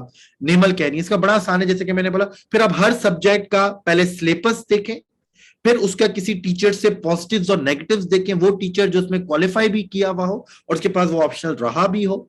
फिर उसके past papers देखें, then आप रियलाइज करें कि भाई मैं इसमें कंफर्टेबल हूं या नहीं। ठीक है, कोई मसला नहीं। आगे बढ़ते हैं जी। अच्छा, ये कुछ मैंने बेस्ट ऑप्शनल सब्जेक्ट के कॉम्बिनेशंस बनाए हुए। ठीक है ना, कि भाई कॉम्बिनेशन। अच्छा, फिर इसमें एक और चीज ये है, एक एक पॉइंट ऑप्शनल सब्जेक्ट सिलेक्शन में जो मेरा रह गया, वो ये है कि वो सब्जेक्ट भी कॉम्बिनेशन में बनाए जो ओवरलैप करते हैं। ठीक है ना, कि यार मेरी, चले मैं अगर ज्वाइन कर रहा हूं फॉर एग्जांपल अकाउंटिंग्स, तो अकाउंटिंग्स का कुछ पोर्शन बिजनेस एड से ओवरलैप कर रहा होता है। अगर मैं आईआर रख रहा हूं तो आईआर जो है वो यूएस हिस्ट्री के साथ ओवरलैप या यूरोपियन हिस्ट्री के साथ ओवरलैप कर रहा होता है। अगर मैं सोशियोलॉजी रख रहा हूं तो सोशो, जेंडर, एंथ्रोपोलॉजी हो गया, इसी तरह क्रिमिनोलॉजी हो गया, ये तमाम सोशल साइंसेस के सब्जेक्ट है, तो इसमें तमाम थ्योरीज तकरीबन सेम है, वही कॉन्सेप्ट है। तो एक चीज ये भी जहन में रखिएगा कि ओवरलैपिंग कॉन्सेप्ट को अपने दिमाग से जाने मत दीजिएगा। ओवरलैपिंग वाले सब्जेक्ट्स होने चाहिए ताकि जो है वो आप एक चीज में मेहनत करें तो दूसरे सब्जेक्ट में भी हेल्प आए। तो educational background, inclination, syllabus, positives and negatives and overlapping. ठीक है, तो वो भी अपने जहन में बात रखिएगा। तो इसी मद्देनजर को देखते हुए मैंने कुछ कॉम्बिनेशंस बनाए हुए जो आपको मदद करेंगे। फॉर एग्जांपल, जिन बच्चों की अकाउंटेंसी और ऑडिटिंग में डिग्री है तो उनको जरूर अकाउंटेंसी ऑडिटिंग रखना चाहिए, उसके साथ बिजनेस एड रख लें। मर्केंटाइल लॉ अच्छा सब्जेक्ट है, क्रिमिनोलॉजी, सोशियोलॉजी और फिर जेंडर स्टडीज। अच्छा, यहां पे मैं एक और बात बताता चलूं कि वो बच्चे जो रीजनल लैंग्वेजेस को ऑप्ट कर सकते हैं, पंजाबी, पश्तो, सिंधी, वो जरूर रीजनल लैंग्वेजेस के ऊपर जाए, चाहे उनको थोड़ी सी मेहनत भी लगे। अगर they can opt and they can perform, please opt regional languages. काफी अच्छा स्कोर आता है, उसकी खास वजह है, उसके ऊपर मैं नहीं जाऊंगा, लेकिन काफी अच्छा स्कोर आता है रीजनल लैंग्वेजेस में। और अगर आप नहीं रख सकते, मैंने नहीं रखी थी, मैंने सोशो रखा था, तो आप जाएं। For example, the students who have economics background, economics रखें, बिजनेस एड या पब्लिक एड में से रख सकते हैं। अगेन, क्रिमिनोलॉजी, सोशियोलॉजी, जेंडर या मर्केंटाइल लॉ भी रख सकते हैं। सोशियोलॉजी वो बच्चे रखेंगे जो रीजनल लैंग्वेज में नहीं ले सकते, और जो बच्चे रीजनल लैंग्वेज ले सकते हैं तो वो रीजनल लैंग्वेज पे जाए, सोचो की जगह आप एंथ्रो भी ले सकते हैं। फिजिक्स, फिजिक्स केमिस्ट्री वाले जरूर फिजिक्स केमिस्ट्री लें, उसके साथ हम इन्वायरमेंटल भी रख सकते हैं। अगेन, क्रिमिनोलॉजी, पब्लिक एड भी रखें, सोशियोलॉजी और फिर रीजनल लैंग्वेज। फिर आईआर पे आ जाए। आईआर का सिंपल कॉम्बिनेशन बनता है जी, आईआर यूएस हिस्ट्री रखें, यूरोपियन हिस्ट्री रखें, इंटरनेशनल लॉ रखें, फिर जेंडर स्टडीज, और फिर उसके बाद रीजनल लैंग्वेज आप रखें ना रखें आपके ऊपर है। पॉलिटिकल साइंस के साथ कोई भी आप हिस्ट्री का सब्जेक्ट रख सकते हैं, यूरोपियन, यूएस, पाकिस्तान हिस्ट्री ज्यादा बेहतर होता है पॉल साई के साथ। International law, criminology. अच्छा, काफी बच्चे समझते हैं कि मैं अगर कॉन्स्टिट्यूशनल लॉ लूंगी, कॉन्स्टिट्यूशनल लॉ बड़ा ट्रिकी सब्जेक्ट है, उससे दूर रहिएगा अंटिल अनलेस आपका बैकग्राउंड हो और फिर आपका कॉम्बिनेशन लिखा हुआ है। कुछ सवाल होंगे आप लोगों के जी, सवाल लेते हैं। सिविल इंजीनियरिंग आपको डिपेंड होता है ना, आपने कितने केमिस्ट्री, फिजिक्स वगैरह पढ़ी हुई है। ठीक है ना। बीबीए वाले के लिए तो डिपेंड करता है ना, बीबीए वाला अकाउंटिंग्स भी ले सकता है, अकाउंटिंग्स ले ले, बिजनेस साइड वगैरह ले ले।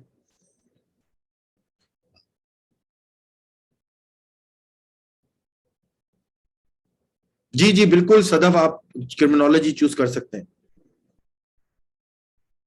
नहीं नहीं जी बिल्कुल, ये किसी ने लिखा है सर मुझे लोग डरा रहे हैं इकोनॉमिक्स, जो लोग डरा रहे हैं उनको पता ही नहीं है, वो इसलिए डरा रहे हैं उनके पास टीचर ही नहीं होगा इकोनॉमिक्स का। हमने अभी रिसेंटली बकायदा इकोनॉमिक्स का बैच कंप्लीट कराया था, और जिनके पास टीचर नहीं हो आपको डराएंगे। ठीक है ना, मेरे पास टीचर हो नहीं हो एकेडमी में, मैं कभी भी आपको गलत गाइड नहीं करूंगा। ठीक है ना, तो वो बच्चे जिसका है बैकग्राउंड जरूर वो सब्जेक्ट ऑप्ट करें। आगे बढ़ते हैं जी।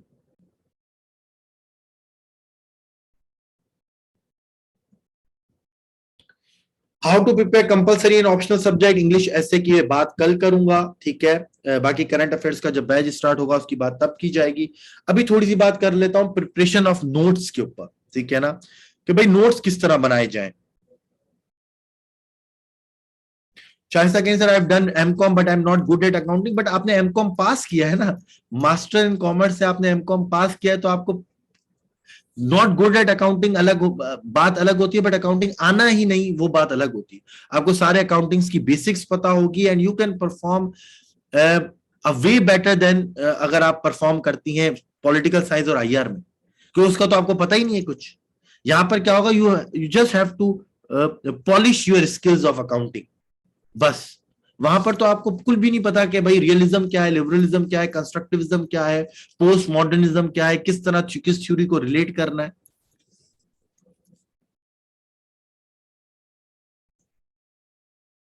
नहीं, इंजीनियर्स के लिए बहुत सारा, अगर आपकी इलेक्ट्रिकल इंजीनियर मैकेनिकल इंजीनियरिंग है यू कैन ऑप्ट फिजिक्स, अगर आपकी chemical engineer you can opt chemistry as well. तो आप ये सब चीजें ऑप्ट कर सकते हैं। अच्छा चलें आप आगे बढ़ते हैं। How to prepare notes. सबसे पहले आपको पता होना चाहिए कि नोट्स मेकिंग के लिए मैंने लिखा है कि the ultimate advantage notes making का क्या है, कि भाई आपके पास एक चीजें जमा हो, आप उसे रिटेन करें और फिर आप उसको यूटिलाइज कर पाए। ठीक है, तो नोट्स मेकिंग के लिए कुछ मैंने स्ट्रेटजीज रखी है। सबसे पहले पर्पस क्या है आपका नोट्स मेकिंग का। ठीक है ना, अब ये बात याद, अब जरा नोट्स मेकिंग के ऊपर आ जाए, छोड़ दें अब इसको ऑप्शनल सब्जेक्ट को। ठीक है ना, जो मैंने बता दिया बस ये सब ना सीखें, 4 से 5 चीजें ध्यान में रखें। Academic background, inclination, syllabus, past papers और ओवरलैपिंग, ये 5 चीजें अपने जहन में रखें और किसी टीचर से गाइडेंस लें। मुझे अगर मुझसे भी आप मैसेज करके पूछें positive negative and decide by your self. ठीक है, decide by your self. Again everyone, आप पूछ रहे हैं पेट्रोलियम इंजीनियर, देखें ये बात मैं आपको फिर वही कहूंगा कि इस तरह के क्वेश्चंस पूछ के मुझे मजबूर ना करें कि मैं ये बोलूं कि ये जो है ना नॉन सीरियस कैंडिडेट्स हैं। मैंने हमेशा पूछा है कि इस तरह की नहीं, 5 चीजें और खुद से डिसाइड करें। एजुकेशनल बैकग्राउंड, आपकी इंक्लिनेशन, सिलेबस देखें, पास्ट पेपर्स देखें, ओवरलैपिंग देखें और फिर उस ऑप्शनल्स के पॉजिटिव्स और नेगेटिव्स पूछें। सर मेरे पास पेट्रोलियम है, मेरे पास मैकेनिकल है, मैं सिविल इंजीनियर हूं, मैं डॉक्टर हूं, मैं नर्स हूं, मैं बैंक में काम करता हूं, मैं जो हूं जो है वो फौजी हूं और मैं कुछ करता हूं, तो मेरे पास क्या सब्जेक्ट होंगे मैं नहीं बता सकता आपको। ठीक है ना, मुझे नहीं पता कि आपके पर्सनल इंक्लिनेशन क्या है, आपको वो चीज समझ में भी आएगी नहीं आएगी। मैं आपको सिंपल मिसाल देता हूँ, मैं इंजीनियर था, मैंने फिजिक्स नहीं ली। ठीक है ना, मैंने फिजिक्स ऑप्ट नहीं की क्योंकि फिजिक्स का पार्ट 2 मैकेनिकल इंजीनियरिंग से बिल्कुल डिफरेंट था, इलेक्ट्रिकल इंजीनियरिंग, और ना मैंने टीचर्स ढूंढे तो मुझे उस वक्त नहीं मिला। फिर मेरे पास 2 चॉइस थी, पॉलिटिकल साइंस या आईआर। ठीक है ना, पॉलिटिकल साइंस ये था कि बड़ा ड्राई सा सब्जेक्ट है, उसके अपने पॉजिटिव्स हैं। आईआर चेंजिंग सिनेरियो था, मेरा करंट अफेयर्स में बड़ा एक इंटरेस्ट था, तो मैंने आईआर ऑप्ट किया। ठीक है ना, तो वो मेरी पर्सनल डिसीजन है। अब आपको ये पूछना चाहिए कि भाई पॉजिटिव नेगेटिव्स क्या है। जी बिल्कुल सदब, आप पूछ सकती हैं। नोट्स मेकिंग पे आ जाए, सबसे पहली चीज ये होना चाहिए कि पर्पस क्या है आपका नोट्स का। ठीक है ना, क्या वो आप एक्सटेंसिव रीडिंग के लिए बना रहे हैं नोट्स, या फिर आप रिवीजन के लिए बना रहे हैं। अगर आप अपनी एक्सटेंसिव प्रिपरेशन के लिए बना रहे हैं तो उसके लिए कॉम्प्रिहेंसिव नोट्स अलग बनेंगे। अगर आप रिवीजन के लिए बना रहे हैं तो उसके लिए शॉर्ट नोट्स अलग बनेंगे। तो पर्पस क्लियर होना चाहिए। फिर यूज योर ओन वर्ड्स, कोशिश करें अपने वर्ड्स से नोट्स बनाएं। अक्सर मैंने रखा है बुक से एज इट इज आप लोग छाप रहे होते हैं नोट्स में, वो बिल्कुल गलत है। अगर आप बुक से एक पैराग्राफ पढ़कर उसको अपने वर्ड्स में लिखेंगे तो वहीं से वहीं आपकी कॉम्प्रहेंशन भी हो जाएगी, आप चीजें एब्जॉर्ब भी कर लेंगे। ये चीजें बहुत इंपॉर्टेंट है, शायद आपके ऑप्शनल्स के डिस्कशन करने से ज्यादा इंपॉर्टेंट है। ठीक है ना। तो ये चीजें समझिए, ऑप्शनल के लिए भी बहुत टाइम है डिसाइड करने का। अक्सर मैंने देखा है बच्चे सीएसएस की प्रिपरेशन शुरू करते हैं, ऑप्शनल्स में ही लगे रहते हैं। ऐसा ना करें। देखिए ना, अभी आपको नहीं पता आईआर अच्छा है, पॉलिटिकल साइंस अच्छी है या कुछ अच्छा है। जब आप करंट अफेयर्स पढ़ना शुरू करेंगे या एसए पढ़ना शुरू करेंगे, then you will gradually realise कि यार मेरी इंक्लिनेशन किस तरफ है, हिस्ट्री की तरफ है, करंट इश्यूज की तरफ है, थ्योरेटिकल ज्यादा मेरी इंक्लिनेशन है। तो मैं हमेशा कहता हूं कंपलसरी से स्टार्ट करो, फिर टाइम है ऑप्शनल्स का। सितंबर, अगस्त सितंबर तक आप आराम से डिसाइड कर सकते हैं, कोई जल्दबाजी नहीं है। किसी के कहने के ऊपर ऑप्शनल से स्टार्ट कभी मत लेना। अक्सर मैं देखता हूं 3-4 महीने बाद बच्चे फिर उस ऑप्शनल को चेंज करते हैं, सारी मेहनत जाया हो जाती है। Political science science is a dry subject, what do you mean by that? यार फिलोसफर्स की फिलोसफी पढ़ना मुझे ड्राई लगता था, तो मैंने इसलिए ड्राई का लफ्ज इस्तेमाल किया। But if you are interested in that part of जो है वो सब्जेक्ट, और फिर उसमें ड्राइनेस के लिए इसलिए भी वर्ड मैंने यूज किया, to study the political structure of different countries. US का क्या पार्लियामेंट्री सिस्टम है, और वो प्रेसिडेंशियल सिस्टम क्या है, इंडिया का क्या है, टर्की का क्या है, वो मेरे लिए थोड़ा सा ड्राई था। That is why I use the term again. मुझे वो कभी भी अच्छा नहीं लगा या इंटरेस्ट क्रिएट नहीं हुआ इस चीज में। सुहेल जैदी, आप फिर वही सवाल रिपीट कर रहे हैं, अब मैं इस सवालों के जवाब नहीं दूंगा। अच्छा जी, तीसरी चीज क्या है? पहली चीज पर्पस क्या है, दूसरी चीज अपनी जबान में बनाना है। Third, and we are on the subject writing, I would recommend hand written. Hand written सबसे अच्छी चीज होती है, तो आपकी राइटिंग स्पीड भी बन रही होती है, एक्सप्रेशन भी बन रहा होता है। बट यू कैन जो है वो लैपटॉप पर भी बना सकते हैं, लेकिन मेरे अपने एक्सपीरियंस से, 3 साल के टीचिंग के एक्सपीरियंस से मेरा ये है कि if you have time, hand written notes बनाएं। क्योंकि हैंड रिटन नोट्स में मैंने ये देखा है कि बच्चे की कॉम्प्रिहेंशन बड़ी अच्छी हो जाती है एज कंपेयर टू लैपटॉप। वहां पे कॉपी पेस्ट वगैरह हो जाता है, लेकिन अगर आप हैंड रिटन बनाते हैं तो वहीं पर वहीं काफी चीजें रिटेन भी हो जाती हैं। फिर जी, नोट्स मेकिंग का क्या मैंने यहाँ पे तरीका लिखा हुआ है? कैप्चर एंड क्रिएट, ये मेरा एक तरीका मैंने यहाँ पे लिखा हुआ है नोट्स मेकिंग का, जो बड़ा एक साइंटिफिक वे का और एक मॉडर्न मेथड है नोट्स मेकिंग का, कि कैप्चर एंड क्रिएट। अब उसका क्या मतलब होता है कि आपके कॉपी के 2 पेजेस हैं। एक तरफ तो वो आप चीजें लिखते हुए जा रहे हैं, आपने न्यूज़पेपर पढ़ा, आपको आर्टिकल अच्छा लगा, आपने इन्फॉर्मेशन लिया, आपने बोला यार इसको कहीं स्टोर करना चाहिए।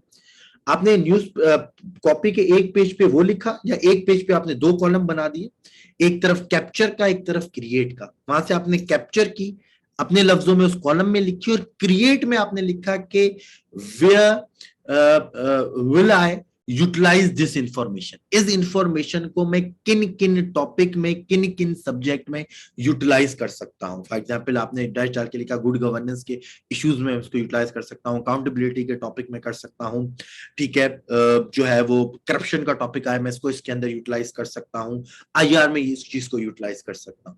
सो it is a very interesting topic, way of creating notes.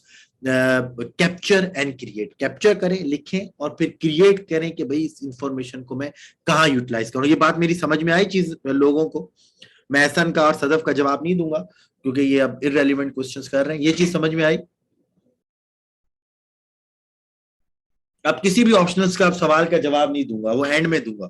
अगर if you are still interested in the optional subject detail, आप ये जूम की मीटिंग छोड़ दें, क्योंकि अब वो मैं डिस्कस कर चुका हूँ, ये बिल्कुल एंड में करूंगा।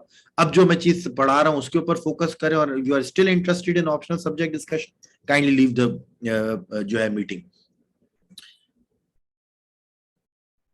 ठीक है जी। तो कैप्चर एंड क्रिएट, ये बात जरूर रखें, खासतौर पे करंट अफेयर्स के लिए बहुत जरूरी है कि हम न्यूज़पेपर्स वगैरह पढ़ते हैं, उसके लिखते हैं, लेकिन ये नहीं लिखते कहाँ यूटिलाइज करना है, और फिर वो मिस हो जाती है।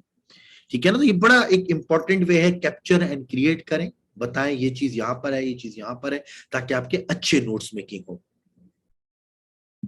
फिर जी, हाउ टू प्रिपेयर नोट्स, मैंने पहले भी कहा कि पर्पस कॉम्प्रेहेंसिव नोट्स का डिफरेंट है, रिवीजन के नोट्स का डिफरेंट है। दैट इज वाई हम जो है वो 2 नोट्स बनाते हैं। अच्छा, मुझे 1 मिनट दीजिएगा, बैटरी थोड़ी लो है, तो मैं इसको बैटरी का कनेक्टर कनेक्ट कर दूं, ताकि फिर हम इस सेशन को आगे बढ़ा पाए।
अच्छा, मैं यहाँ पे बता देता हूँ, दोबारा से ये चीज मैं रिपीट कर देता हूँ। मेरे ख्याल में आवाज आप लोगों को नहीं जा रही थी, अब आवाज आ गई जी आप लोगों को? ठीक है। मैं ये कह रहा था कि देखिए, दो तरह के नोट्स होते हैं, ठीक है। एक कॉम्प्रहेंसिव नोट्स और एक शॉर्ट नोट्स। कॉम्प्रहेंसिव नोट्स वो हैं जो आप पूरे सब्जेक्ट की तैयारी के लिए रखेंगे, जिसमें आपके डिटेल नोट्स हैं, कोटेशंस, एनालिसिस, सब चीजें होंगी। एक टॉपिक के 6 से 7 पेजेस के ऊपर जाएगा, ऑब्वियसली सी बात है। फिर एक नोट्स बनते हैं इसी सब्जेक्ट के short notes, quick notes, 1 pager notes, जो आप एंड टाइम पे रिवीजन के लिए इस्तेमाल करते हैं, जो कि एक पूरे सब्जेक्ट के 4 या 5 फुल शीट पेपर्स होते हैं। क्योंकि आप सब लोगों को पता है कि एक दिन में 2 एग्जाम है, तो it is almost impossible to read your comprehensive notes. यहाँ पे एक बात याद रखिएगा, मैं हर बच्चों को, काफी 60-70% बच्चे ये गलती करते हैं कि एक एक सब्जेक्ट के जो है वो, मैं बताऊं, उनके इतने इतने नोट्स जो है वो भरे हुए होते हैं, ठीक है ना, और बहुत अच्छे रिमार्केबल नोट्स बनाते हैं, एक्सीलेंट, आउटस्टैंडिंग। बट होता क्या है, होता यह है कि जब पेपर होता है तो उस दिन, एक दिन में तो 2 पेपर है, तो वो जो उन्होंने एक्सीलेंट आउटस्टैंडिंग नोट्स बनाए होते हैं, दे फेल टू रिवाइज, वो रिवाइज ही नहीं कर पाते, और फिर वो एक जर्नलाइज पेपर देकर आते हैं, यानी उनकी सारे साल की मेहनत जाया हो जाती है।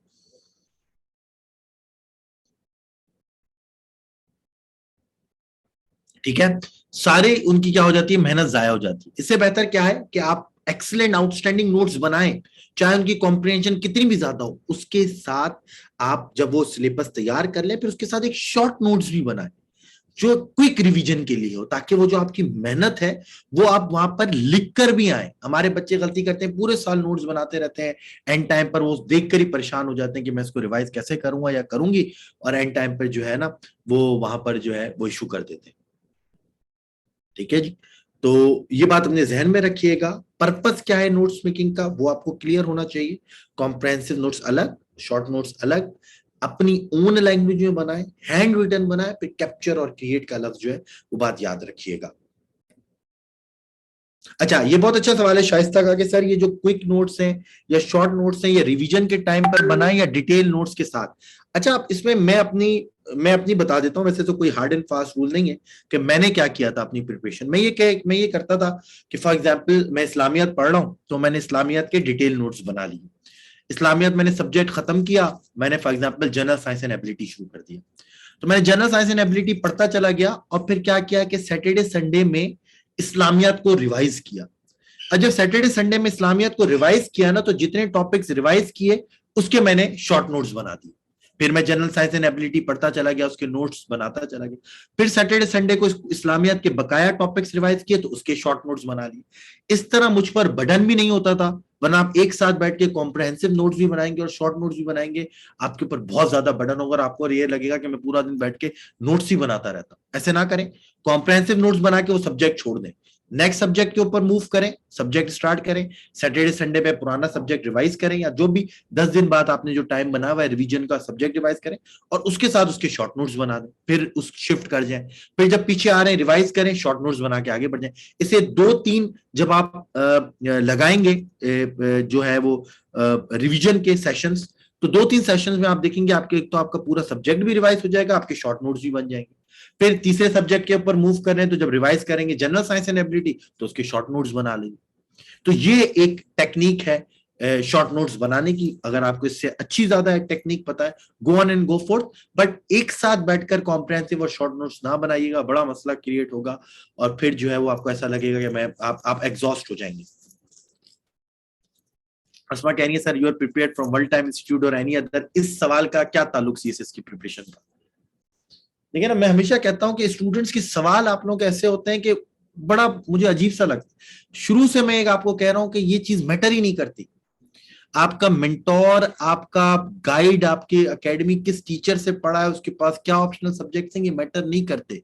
मैटर ये करता है कि आप क्या यूटिलाइज करेंगे, आप क्या सोच रहे हैं चीजों के बारे में। मैं बोल दूं कि मैं एक्स एकेडमी से पढ़ा था, वाई एकेडमी से पढ़ा था, तो क्या आप भी जाके पढ़ना शुरू कर दें? The answer is no. हो सकता है वो एकेडमी चेंज हो चुकी हो, ठीक है ना, उसमें टीचर्स चेंज हो चुके हैं, इस टाइम पे उनकी क्या परफॉर्मेंस है मुझे तो नहीं पता।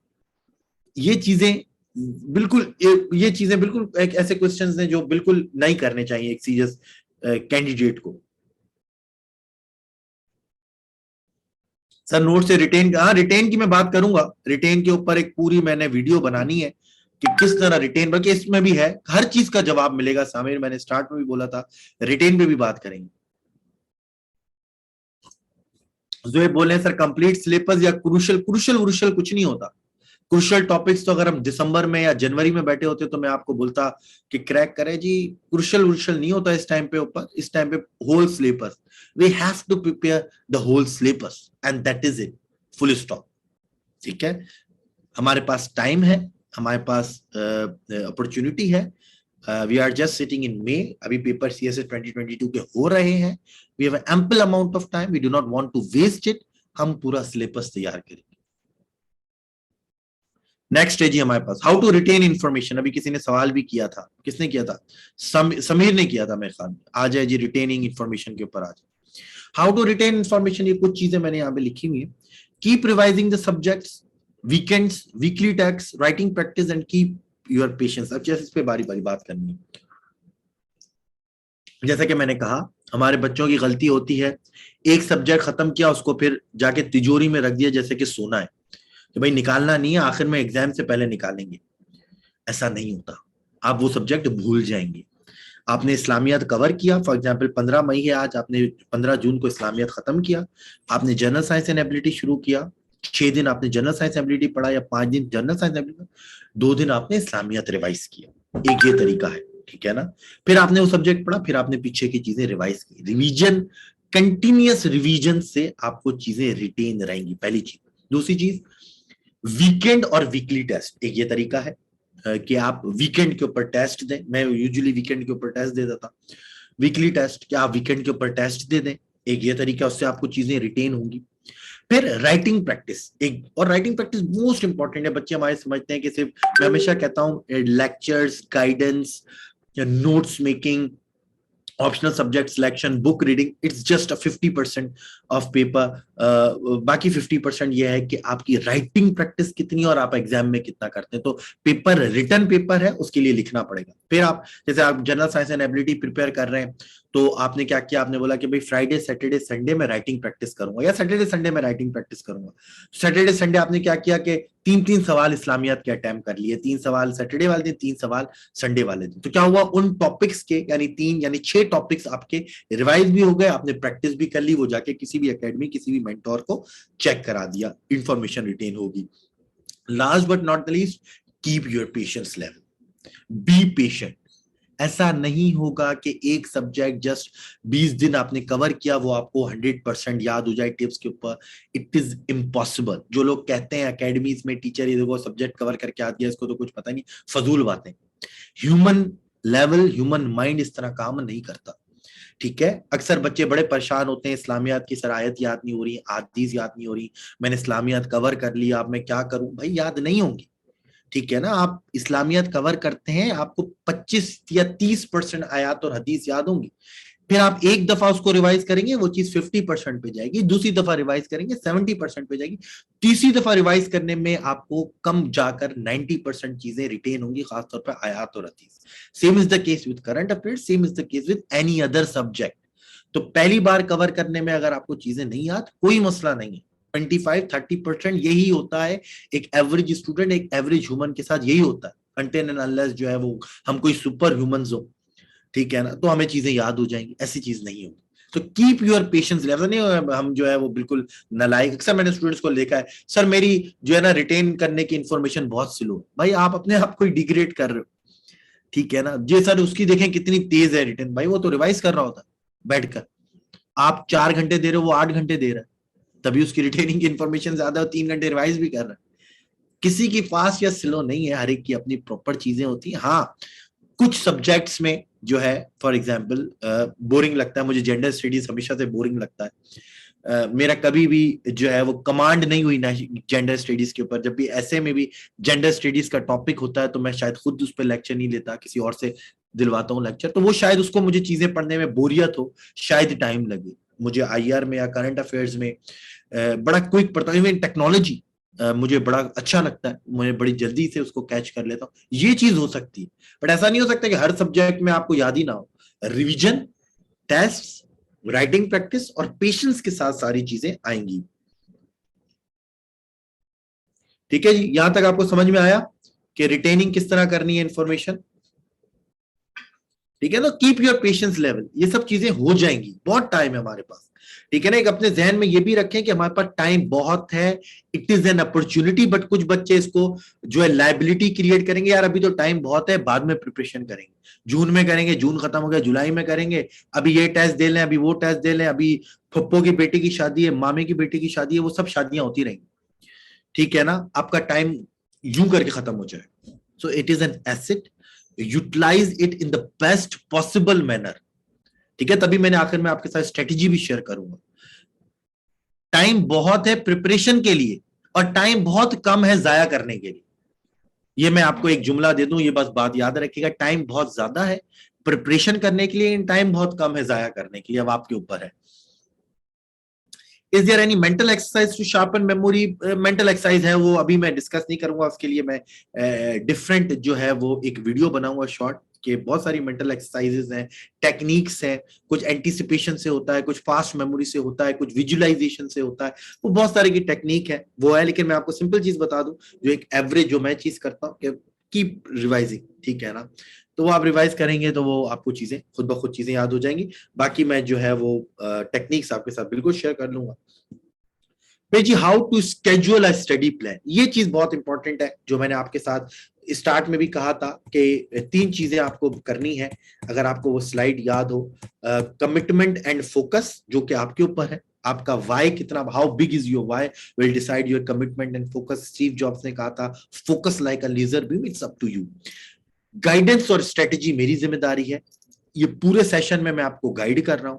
अब मैं आपको स्ट्रेटेजी प्लान देने जा रहा हूं, कि स्केड्यूल देने जा रहा हूं कि भाई 8 महीने में किस तरह लेके चलना है। और स्टडी प्लान भी ये नहीं होता कि भाई जनवरी तक सारे ऑप्शंस कवर कर, नहीं, स्टडी प्लान भी 3 तरह के होते हैं, long term, medium term and short term. Long term यानी आपको आप बोल दें कि आपका जो है वो स्ट्रेटेजिक ऑब्जेक्टिव क्या है, इसको आप यूं ले लें, फाइनल गोल क्या है, वो लॉन्ग टर्म आपका प्लान होता है। मीडियम टर्म के आपकी स्टेप बाय स्टेप स्ट्रेटेजी क्या है, एक सब्जेक्ट कितनी देर में करना है, दूसरा सब्जेक्ट कितनी देर, और शॉर्ट टर्म वीकली बेसिस के ऊपर मुझे क्या करना है। ठीक है, तो ये हम अब डिस्कस करने जा रहे हैं। द मोस्ट इंपॉर्टेंट थिंग अगर आप मुझे बोलेंगे इस पूरे जो है वो सेशन का क्रक्स क्या है, तो वो एक स्ट्रेटजी प्लान है और एक वो मेरा जुमला कि टाइम बहुत ज्यादा है, प्रिपेयर करें अच्छे से, और टाइम बहुत कम है जाया करने के लिए। तो ये मैंने स्ट्रेटजी प्लान स्केड्यूल दिया है 8 मंथ्स का। कितने का दिया है? 8 मंथ्स का। और ये मैंने प्लान बनाया 15 मई से लेकर 15 ऑफ जैन तक। 15th ऑफ मई से लेके 15th ऑफ जैन तक हमारे पास जो है वो प्लान है। Sir CSA 23 paper date on May, I do not know, but आपने जो है वो जल्दी के लिए भी तैयार रहना है, तभी मैंने 8 मंथ का प्रिपरेशन बनाया है और 12 महीने का नहीं बनाया। नूरुल्लाह कह रहे थे जेंडर स्टडीज नहीं रखनी चाहिए, option I opted last year, score 72। Studies नहीं रखनी चाहिए, अच्छा वो आपका मसला है जी, आप डिसाइड करें रखनी चाहिए या नहीं रखनी चाहिए, but you can't say generalize वे में कि नहीं रखनी चाहिए। ठीक है ना, अच्छा जी, 8 महीने की प्रिपरेशन है, मई 15 से लेके जैन 15 तक। ये हमारा लॉन्ग टर्म भी है, मीडियम टर्म भी है, शॉर्ट टर्म दोनों।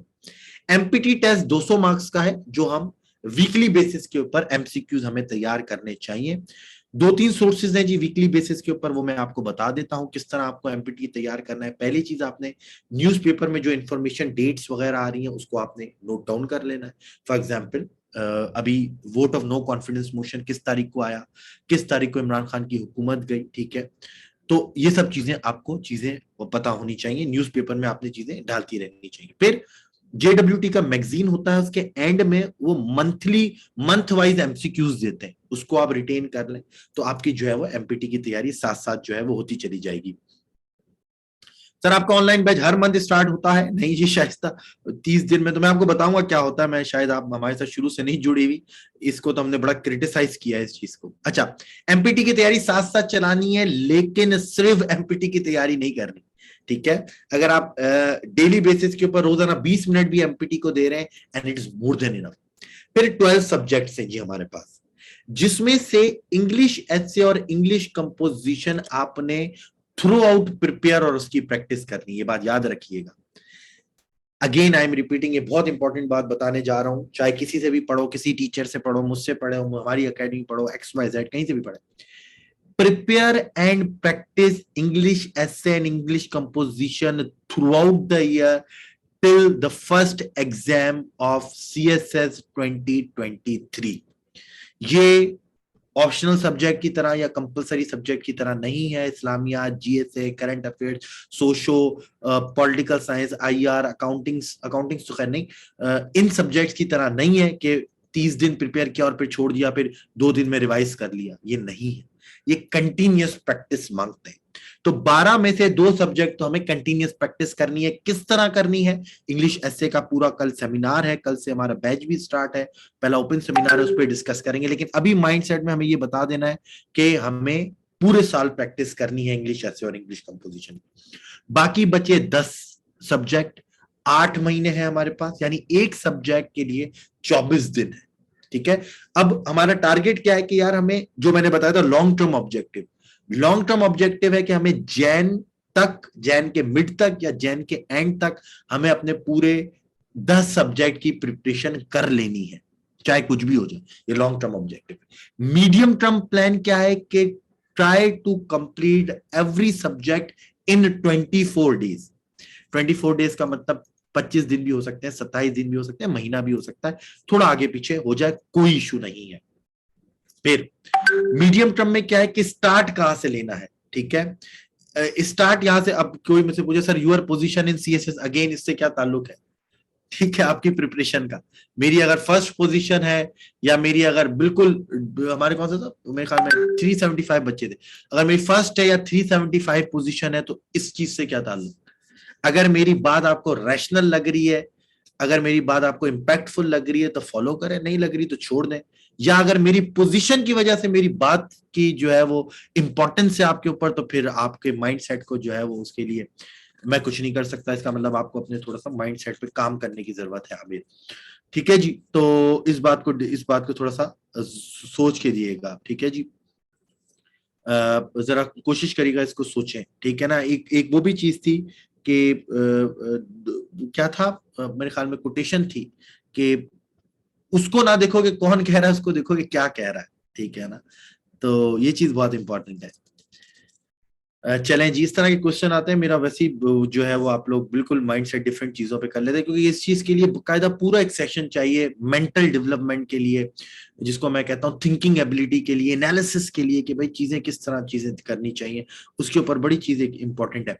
अच्छा जी, प्रिपेयर एंड प्रैक्टिस ये तो हो गया, 24 डेज में एक सब्जेक्ट आपने करना है। अच्छा, अब स्टार्ट कहां से लेना है? स्टार्ट आपने लेना है कंपलसरी से, ऑप्शनल से स्टार्ट नहीं लेना।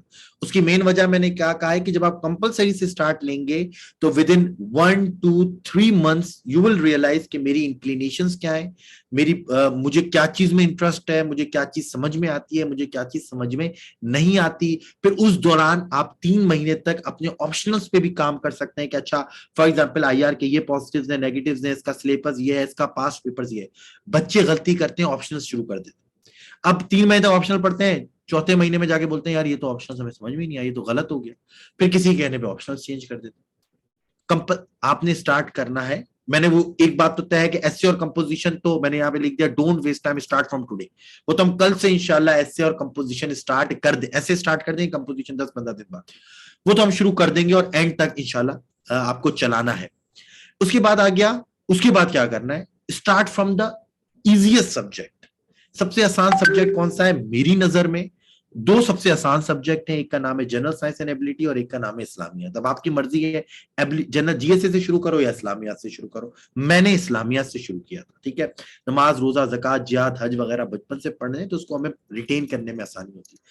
इस्लामियत कवर करें, GSA कवर करें, करंट अफेयर्स, पाकिस्तान अफेयर्स की तरफ जाएं। अक्सर लोग बोलेंगे sir current affairs, Pakistan affairs तो करें, लेकिन फिर जो सितंबर, अक्टूबर, नवंबर, दिसंबर में जाके चेंज हो जाएंगे तो फिर क्या करें? देखिए, चेंज नहीं होंगे, अपडेट होंगे।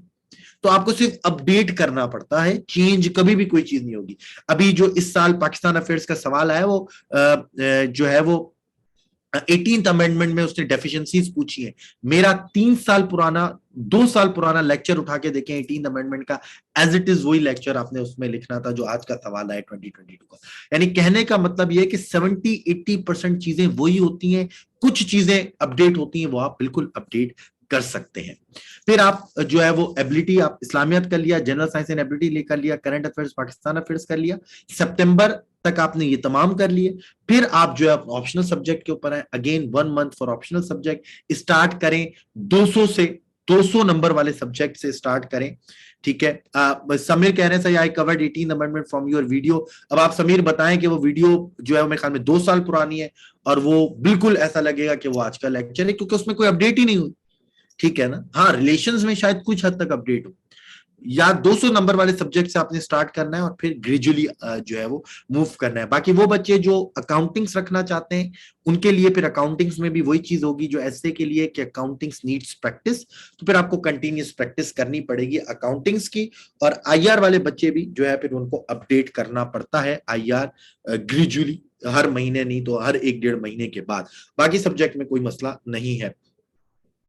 सर तो ये तो हो गया पूरा कॉम्प्रहेंसिव स्ट्रेटेजी। फिर जनवरी तक आपका प्लान हो गया। मार्च और अप्रैल मैंने यहां पे लिखा हुआ है, मार्च और April for revision and mock exam. March और अप्रैल में हमें एक्सटेंसिव रिवीजन करना है, राइटिंग प्रैक्टिस करनी है, मॉक एग्जाम दें। कम से कम 2 मॉक एग्जाम जरूर दें, 12-12 सब्जेक्ट के, किसी भी अच्छी एकेडमी से, प्लेटफॉर्म से, मेंटोर की गाइडेंस में जरूर अटेम्प्ट करें। विदाउट मॉक एग्जाम पेपर में जाके ना बैठे। कोई टॉपर विदाउट मॉक एग्जाम चला गया था, नहीं चला गया था, उससे आपका लेना देना नहीं होना चाहिए। विदाउट मॉक एग्जाम हमने पेपर में नहीं जाना। उसकी वजह यह है कि जो मॉक में जो गलती होनी है मॉक में हो जाए, वहां से सीख लेंगे और फिर पेपर में वो गलती नहीं करेंगे, ठीक है जी। टेक प्रैक्टिस,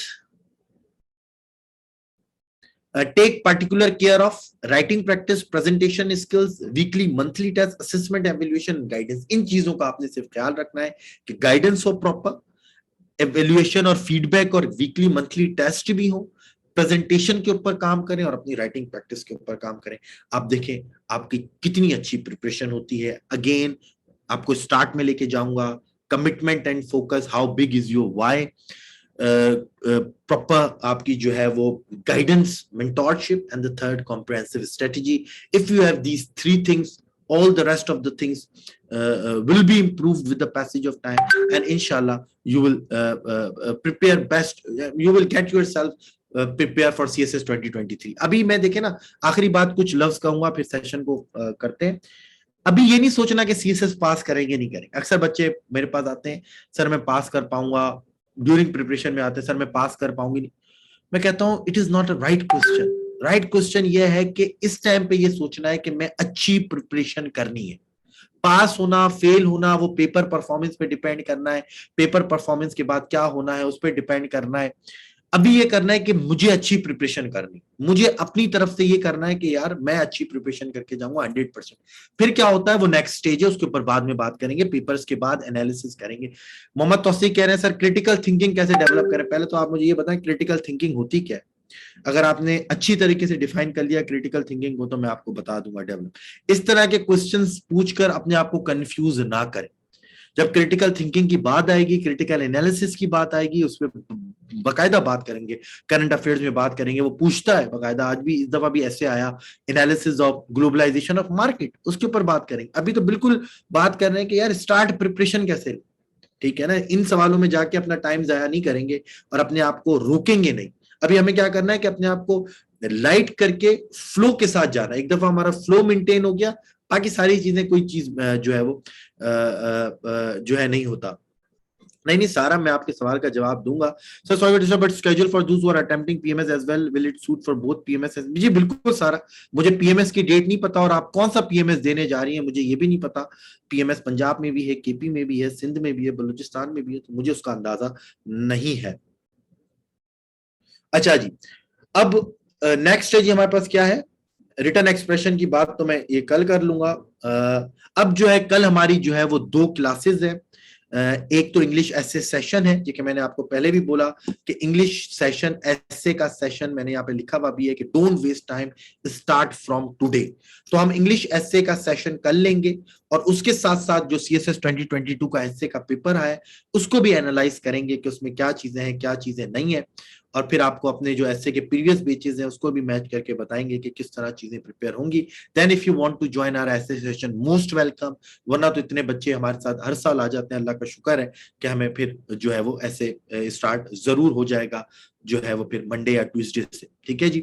जिसको कोई भी फीस वगैरह का इशू है या ऐसे का स्केड्यूल पूछना चाहता है कि क्या है क्या नहीं है क्या है, वो कल भी आप पूछ सकते हैं। अभी भी मेरा व्हाट्सएप नंबर है, जो भी आपने क्वेश्चन पूछना है अकेडमी के व्हाट्सएप नंबर पे करें, थोड़ा पेशेंस रखिएगा, रिप्लाई जरूर आएगा।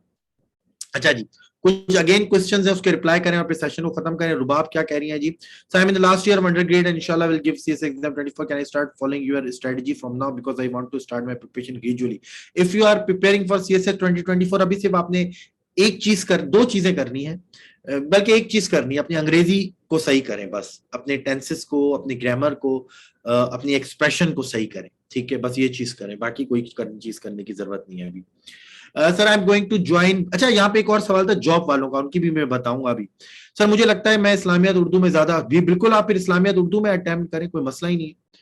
What is the schedule of preparation of CS candidates of firstly we will go essay preparation after. अच्छा, हमने क्या किया है कि पहले हम ऐसे शुरू करेंगे। ठीक है, यहाँ पे मैंने लिखा हुआ भी होगा, अगर यहाँ पे अगर मेरे पास वो चीज मौजूद है तो मैं आपको दिखा देता हूँ।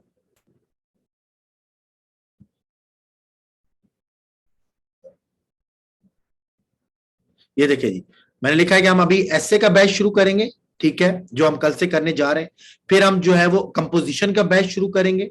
फिर हम जो है करंट अफेयर्स, पाकिस्तान अफेयर्स का बैच इंशाल्लाह शुरू करेंगे। ठीक है ना। और जहां तक इस्लामियत का ताल्लुक है तो इस्लामियत के तमाम लेक्चर्स रिकॉर्डेड फॉर्म में मौजूद है, वो आप आराम से सुने, अपनी प्रिपरेशन स्ट्रेटजी करें। बुक्स वगैरह आपके पास होंगी, मैं बुक्स उसमें सारे लेक्चर्स में हर चीज बताई हुई है, और gradually with the passage of time उसकी आप तैयारी करें। और फिर इसके साथ साथ हम जीएस से भी इंशाल्लाह स्टार्ट कर लेंगे। लेकिन जो मोस्ट इंपॉर्टेंट है, जैसा कि मैंने पहले भी कहा था, जो मैंने जुमला अगर आपको याद हो कि अंग्रेजी के पेपर वो दो है which will push you to cross the line और become the biggest impediment in front of your objective, up to you कि इंग्लिश की आप किस तरह प्रैक्टिस कर रहे हैं और उसको कितना टाइम दे रहे हैं। अच्छा जी, तो ये दो सेशन नोट कर लें जी। कल भी 5 से 7 बजे तक इंशाल्लाह ऐसे में मुलाकात होगी। एक बस किसी को मैंने बोला था कि मैं उसका जवाब जरूर दूंगा, तो मैं इसके बगैर सेशन को वो नहीं कर सकता, खासतौर पे उन बच्चों के लिए जो फुल टाइम जॉब कर रहे हैं। यहाँ पे मैंने लिखा हुआ है कि जी how to manage the preparation with full time job. पहली बात तो आप कर सकते हैं सीएसएस, ठीक है ना, ऐसी बात नहीं है कि आप नहीं कर सकते, बड़ी आसानी से आप कर सकते हैं। आपको क्या करना पड़ेगा, build your own long term short term planning. आपको अपने हिसाब से लॉन्ग टर्म और शॉर्ट टर्म प्लान बनाएं। स्मार्ट वर्क करना है। ठीक है, वो बच्चे जो खासतौर पर फुल टाइम कर रहे हैं कि स्मार्ट वर्क करें। स्मार्ट वर्क की बात कल भी करूंगा, ऐसे में किस किस चीज को मैं कह रहा हूँ, स्मार्ट वर्क करें। और फिर जो है वो अगर आप 4-5, उसके लिए आपको अपना पूरा स्केड्यूल बनाना पड़ेगा। आप 5 बजे जॉब से आ रहे हैं तो आपने 2 घंटे रेस्ट कर लिया, फिर आपने कर लिया, आप रात को पढ़ सकते हैं।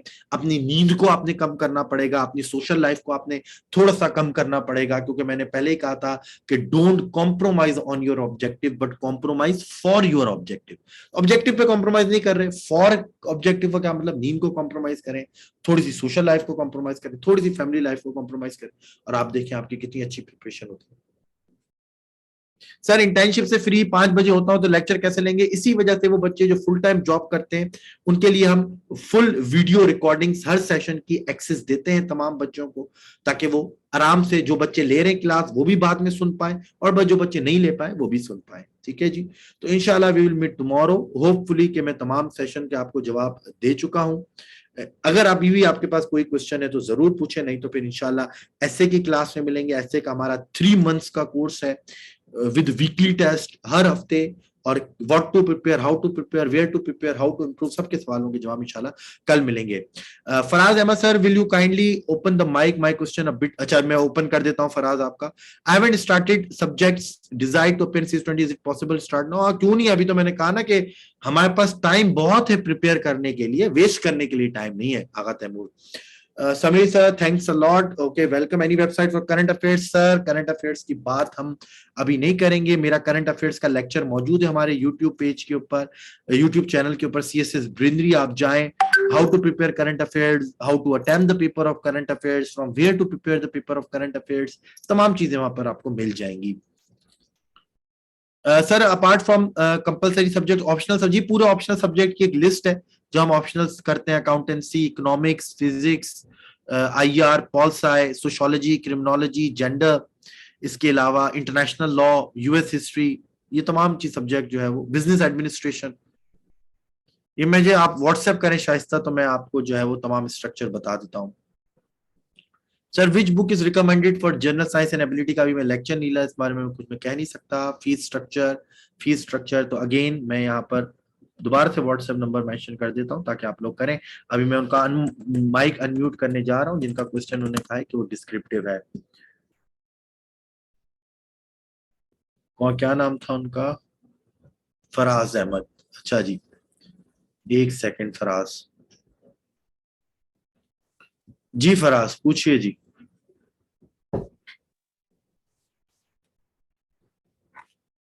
आपने मेरे ख्याल में फिर से अपना माइक अनम्यूट कर लिया है, पूछे जी।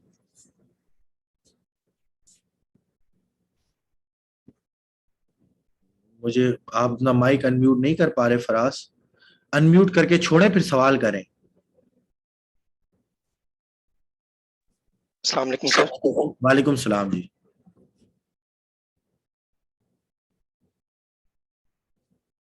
फिर आपका माइक म्यूट हो गया।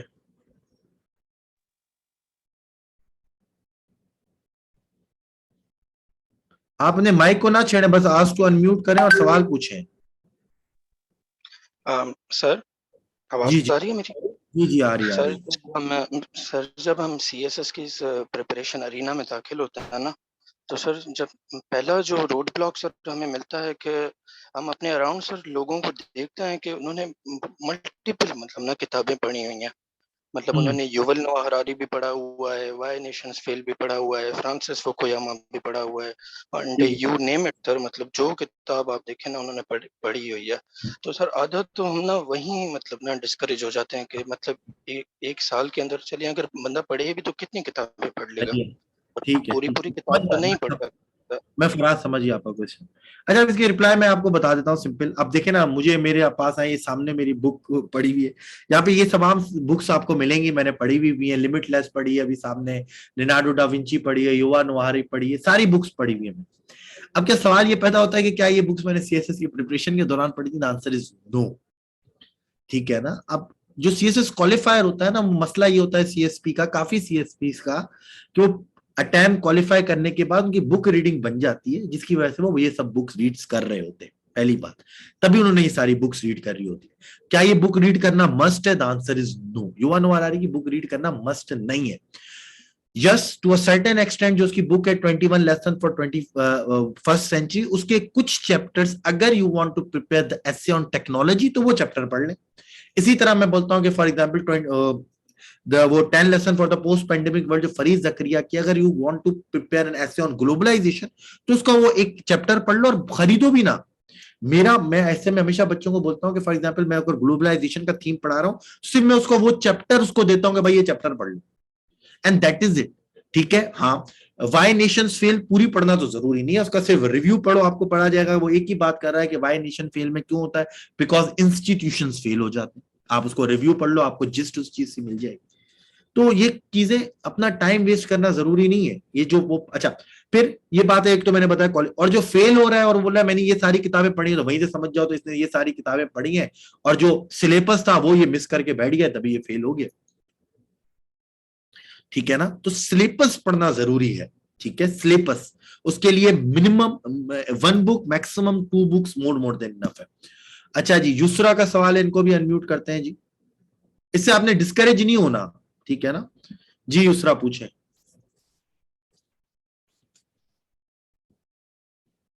अनम्यूट करें जी अपने आप को। मुझे आपकी आवाज नहीं आ रही युसरा, शायद इनका सवाल। अच्छा, एक और का सवाल है बट उनका ओरिजिनल नेम यहाँ पे मेंशन नहीं है, तो मैं उनको अनम्यूट नहीं कर सकता। जब तक किसी का ओरिजिनल नेम मेंशन नहीं है तो उसको अनम्यूट नहीं कर सकते जी। चलें जी, थैंक यू सो मच जी, इंशाल्लाह will meet tomorrow, till then अल्लाह हाफिज एंड टेक केयर। कल का सेशन बहुत इंपॉर्टेंट है, तो उसमें जो है वो हम करेंगे। किसी को और कोई सवाल है तो जी व्हाट्सएप करें, मैंने नंबर 3-4 दफा बता दिया है, आप ज्वाइन करें और इंशाल्लाह कल के सेशन में मुलाकात होगी।